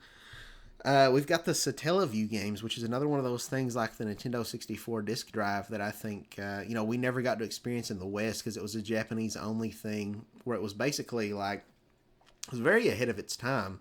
It like basically connected your system. It was like this add-on peripheral accessory you connected to your Super Nintendo with like an antenna, and it would like connect to this satellite, and you could essentially like stream games way before that became mainstream. Even to this day, game streaming still hasn't quite, I don't think, become like super mainstream because internet connections are still can be a little iffy. But yeah, it was through satellite technology, and there would be like these live broadcasts where like you would want to tune in at certain times of the day, and there would be like an announcer like commentating while you play and like all this other stuff in real time, and like music would play. Like it was really cool, and I think it's a shame we never got that here in the West. It's been referenced. I think Mario has like a Satellaview costume in Super Mario Odyssey. So yeah, I just think it would be really cool if they could bring that over. There was like one game, it was called BS, The Legend of Zelda, and I know that's a strange title, but no, it doesn't stand for bullshoot. It's, I think maybe like Broadcast System or something like that. And basically it was just a complete graphical remake of the original Legend of Zelda, but with 16-bit graphics instead of 8-bit. And I don't know if it added any new content, like a new dungeon or anything like that. Maybe it did, but I'm not sure about that. But hopefully it fixed some quality of life things, because that game can be very like obscure and like doesn't really guide you on where you need to go. And I remember the last dungeon, when you get to like Ganon's lair or whatever, was just a complete nightmare. I even tried like looking at an online guide with like a map and everything, because the game doesn't really have an, well, there's kind of a map when you're in dungeons, but it doesn't really tell you like which staircase leads you to where. And there's like a million staircases that all kind of crisscross into this big web, and it's just, so even looking at a map, it's so confusing. It took me probably hours, even while looking at a guide, to get through that dungeon. So if they maybe streamline that a little bit, maybe tone down the difficulty a little bit, because I died a lot in those dungeons. Really, they could keep the difficulty the same, as long as if the Super Nintendo version added like diagonal aim, like diagonal sword swinging, because you could only really move in 4 directions. And Link only kind of like thrusts forward with his sword. He's not really like slashing it. So you had this really limited window to be able to hit enemies, and the 4 directional movement made it really hard to like dodge, you know. So I think that game could really benefit from a remake, and that was probably, sounds like maybe the definitive version of the game. So I'd really like to play it, because despite, you know, there's some elements that don't hold up super well, but there's other things where I'm like, it blew my mind the first time I played the original Legend of Zelda to realize this game from 1986 has fast traveling. Like, I knew there was like the warp whistle in Mario 3 that was a reference to the original Zelda, but I didn't know that's what it did. I didn't know that let you like teleport to like all the different dungeons on the map. I was like, there's no way you could do this in 1986. Yeah, another thing that was kind of sucked about that version of the game is like rupees were so infrequent. Like, if you killed an enemy, you were not guaranteed to get a rupee. You might have to stab like 10 enemies before one of them finally drops like one singular rupee, let alone one that's worth like 5. So it would be really, really hard and tedious to like save up to be able to buy like heart potions and stuff. So, you know, if the BS version fixes all that BS, then, you know, that would be really, really nice. So I'd love to have that on there. There were some other games that were exclusive to the Satellaview. I recently watched a Did You Know Gaming video talking about it. Some of those they might not want to bring over. One of them I think was like it's kind of like Clue, where it's like this mystery investigation thing where you got to find out who the murderer was, and like if they're all black people who killed like a white woman. So that one maybe, probably a good reason that one stayed only in Japan. That probably wouldn't be received very well here, and probably for good reason. I'm not like super politically correct, or like, I don't really consider myself woke necessarily, but there's some things where it's just like, yeah, that's kind of pushing it a bit. I think people probably have a good reason that they would get offended over that. So let's maybe not bring that one over here. I think Nintendo had some kind of game that was actually like first party, made in house by Nintendo, that was like, I think it involved like, there was like lynchings in that game and like a lot of stuff that's just like, man. I think that game might have had Hitler in it, and then there's like some religious stuff that, like, as a Christian, I really don't even want to say, because it feels a little blasphemous to me. So it's like, yeah, that's another one of those games that can probably stay Japanese only, because that's a wild one. I think I also watched a Did You Know Gaming video on that, and it was just like, wow, some of the stuff that was in that game. But anyway. Then we've also got Yoshi's Cookie. It's kind of a boring transition. It's a puzzle game. I've never played it. I'm not a big puzzle game guy, so I don't know if I would care for it. I don't know if it's kind of maybe a little bit like Panel de Pon or something. Maybe it's got like tiles, and I don't know if you kind of flip them around maybe. But it's like cookies with different designs. It would be cool to have, just because I know Yoshi's Cookie gets referenced in a lot of other games, like, you know, when you go to Yoshi's Island in Mario and Luigi Partners in Time, there's kind of a whole thing with like cookies that look just like they did in that game. So it crops up in a bunch of different games, so it'd be kind of cool, at least for the novelty, to experience it once, you know, and again for preservation purposes. But that's pretty much all I've got wrote down here for SNES. And so now that just leaves us with NES. And we've got the original Duck Hunt. Crazy that we don't have that. That's like, what? That's got to be one of the best-selling NES games, right? Because they had like that version that's like the 2-in-1 pack. That's like the original Super Mario Brothers plus Duck Hunt. It's like, and like that was a game that was there, I think, at launch maybe of the NES in America. If not, it came shortly after, because it was kind of a game to play with like the, you know, the NES gun, whatever it was called. And they could port it. They've done it before. It came to the Wii U Virtual Console, but they would put a cursor on the screen that wasn't there before, and you would just like aim with the Wii remote. So they could do that with like the Joy Cons with the gyro, or they can make it exclusive to the Switch too, and have it where you use like the mouse controls, or heck, if they wanted to, they could release some kind of a gun accessory. I'm sure, like on the, you can only buy on the My Nintendo side or something. There's people out there, I'm sure, that would buy it. But yeah, some way to preserve that game because it's a very important part of Nintendo's history, and like they've got the Duck Hunt dog and Smash Brothers and everything. So like, yeah, I think this is a game that really needs to be preserved. Um, and then you've also got stuff like Gyromite. I don't know how that game would work. That was another one that launched with the NES here in North America, or the whole video game Crash of '83, and they tried to market it as like more of a toy, so it came with this little Rob the Robot. I don't know if you would be able to do this without having the robot accessory, but if Nintendo wanted to, they could release a Rob. I'm sure there'd be people that'd buy it. um, but maybe they could find a way. I don't know if it'd be possible to make it work with like an amiibo, but that would be really cool if you could use like the Rob amiibo from Smash Brothers for this Gyromite game. That might not work because I think you have to like move these like color pieces or something. Uh, then I think there was like another game that also used the Rob controller, but I don't know what the name of that one was, so I don't have it written down here. Someone can let me know in the comments maybe. Then there's like Hogan's Alley, which is kind of another shooting game. Again, they could put a reticle on the screen or do like but that's a game that gets referenced a lot, like in WarioWare, and I think even like Smash Brothers. It's part of Duck Hunt's moveset, so it's like just feels like a very important part of Nintendo's history. So put it on there. Like I didn't play these games longer than a couple of minutes, but like I thought it was really cool when they updated the NES app like a year or so ago and put on like all these old like Mock Rider and like all these other old kind of obscure NES games that I never played before, but I've always seen. Like it's got the music remix and Smash Brothers, and I think there's maybe an assist trophy of it if I'm not mistaken and stuff. Um, but anyway, then you got 3D Hot Rally. That's another racing game. Um, Seems like that might have been one. Like it's kind of interesting. It seems like pretty impressive tech for the NES because it's like a racing game and it kind of plays with that depth perception, kind of like how Super Mario Kart would years later with the Super FX chip. But this is with much older, more rudimentary technology. And I want to say this might be a game you could maybe play with like 3D glasses. Maybe was that a thing that had like stereoscopic 3D like way before the 3DS? Um, You've got Star Tropics 2. I don't believe that's on there yet.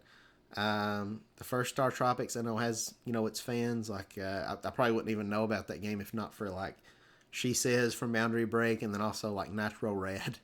But it's kind of a Zelda clone. The sequel I think changes up the gameplay. I never even really played through the first one. I played a little bit, but not that much. I probably should go back and play it at some point. But yeah, I don't believe we have the second one yet, so throw that on there. What's the main character's name? I think it's like Mike something or something like that.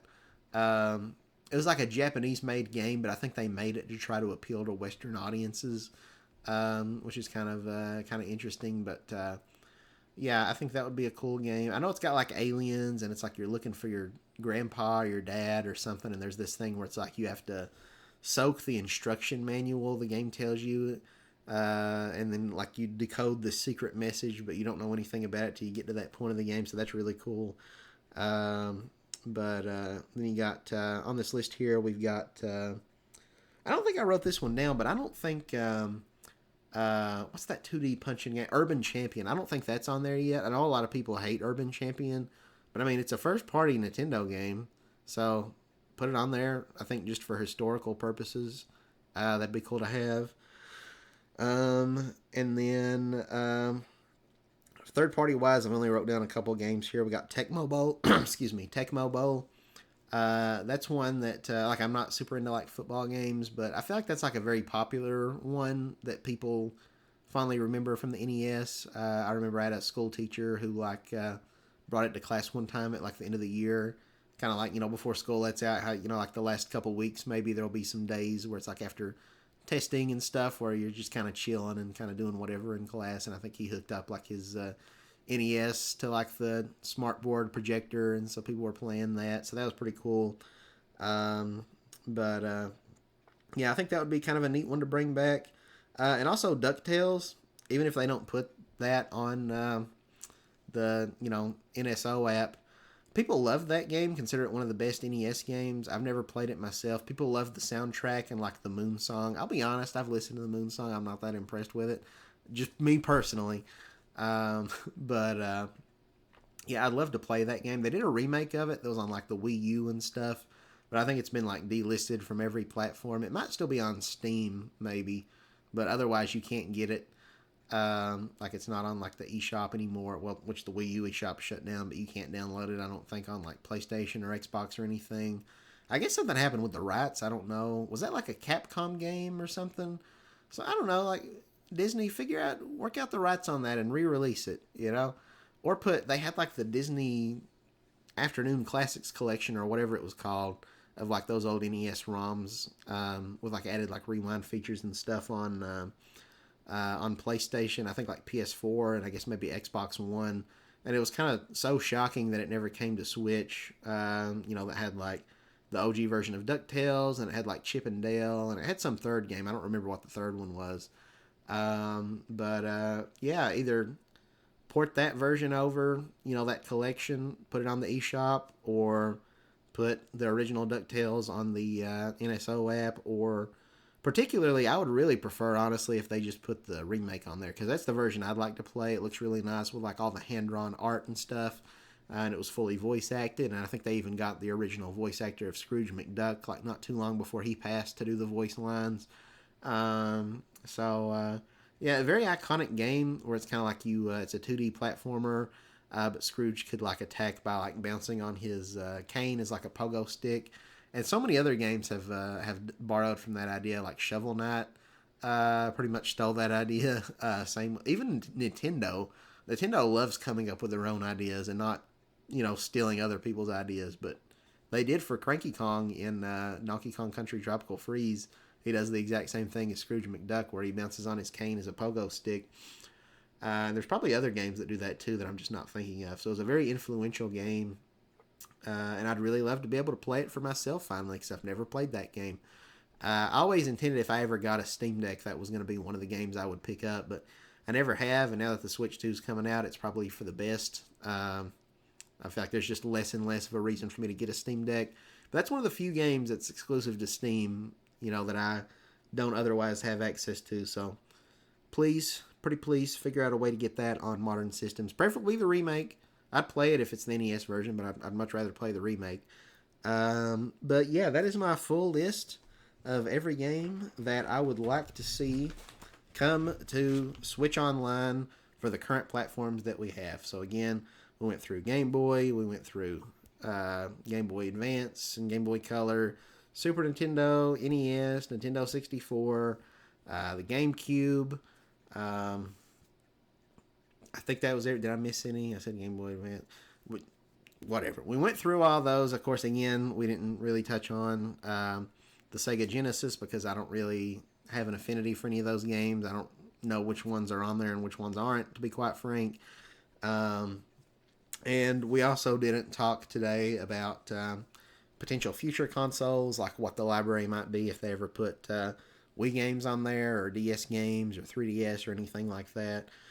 I think Wii and DS, at the very least, are inevitable at some point. Now that they've really kind of opened the floodgates with GameCube, because GameCube kind of seemed like the cutoff point for a lot of people didn't know if we would ever get GameCube NSO, because it's like, well, Nintendo probably just wants to remake or re-release all these games, because Nintendo really wouldn't be able to get by probably with re-releasing a Nintendo 64 game for like full price, like $60 or whatever. Like if it's just Mario 64 or whatever with no fresh coat of paint, it's just the old 64-bit graphics, and still looks the exact same, no widescreen support, no anything.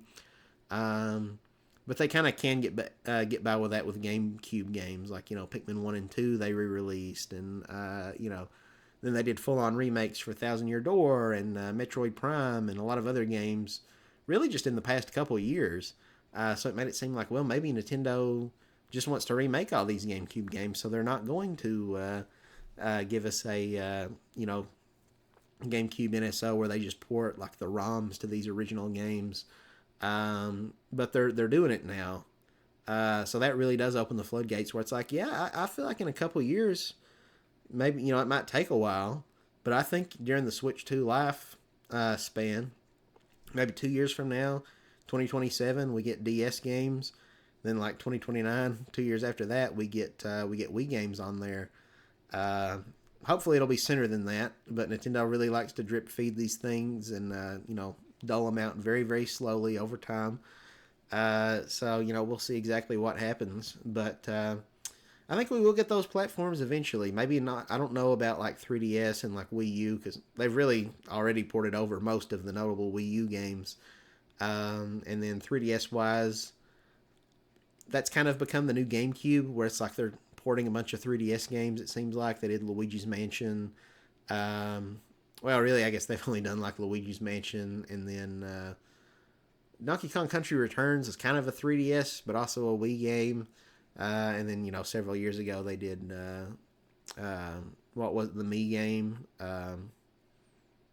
Well, not Tamagotchi, and not Find Me. That was the Street Pass thing. Miitopia. Yeah, that was it. Yeah, because I was going through all these other Mii games, like not Miitomo, that was the mobile app. Miitopia.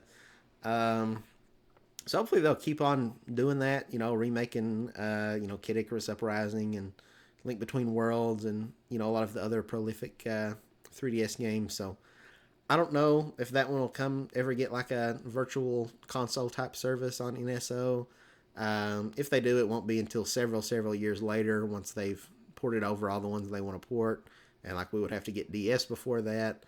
So it'd be a very long time coming if it ever does come. And then Wii U, I feel like there just wouldn't be a point since they're porting most of those games anyway. So I don't know. But yeah, we might do another video in the future where we speculate what games would release on those titles, like what what a Wii Nintendo Switch Online app would look like, and what a DS NSO app would look like and stuff. That could be fun. But we've talked for far too long today, so it's not going to be in this week's episode. Maybe next week. We'll see. But eventually, at some point in time, we'll get around to doing that. But yeah, I think that's going to be a wrap for this video. I've talked for 2 hours and 16 minutes. So if you enjoyed this, please consider leaving a like on the video and subscribe to the channel if you aren't already. I would greatly appreciate it. And let me know down in the comments what Nintendo Switch Online games would you most like to see come to the platform. Were there any that I didn't mention, whether first party or third party, that you would really like to see? Because I'm sure I didn't touch on every first party game. I tried to touch on as many as possible. There might have been like some Fire Emblem games, for example. I'm not really a Fire Emblem guy. I'm not really a Pokemon guy either. So apologies if you have like this game you're really, really wanting to come over that I just didn't talk about. Yeah, let me know in the comments what games you want to see. And yeah, I'll catch you guys on the next one. See ya.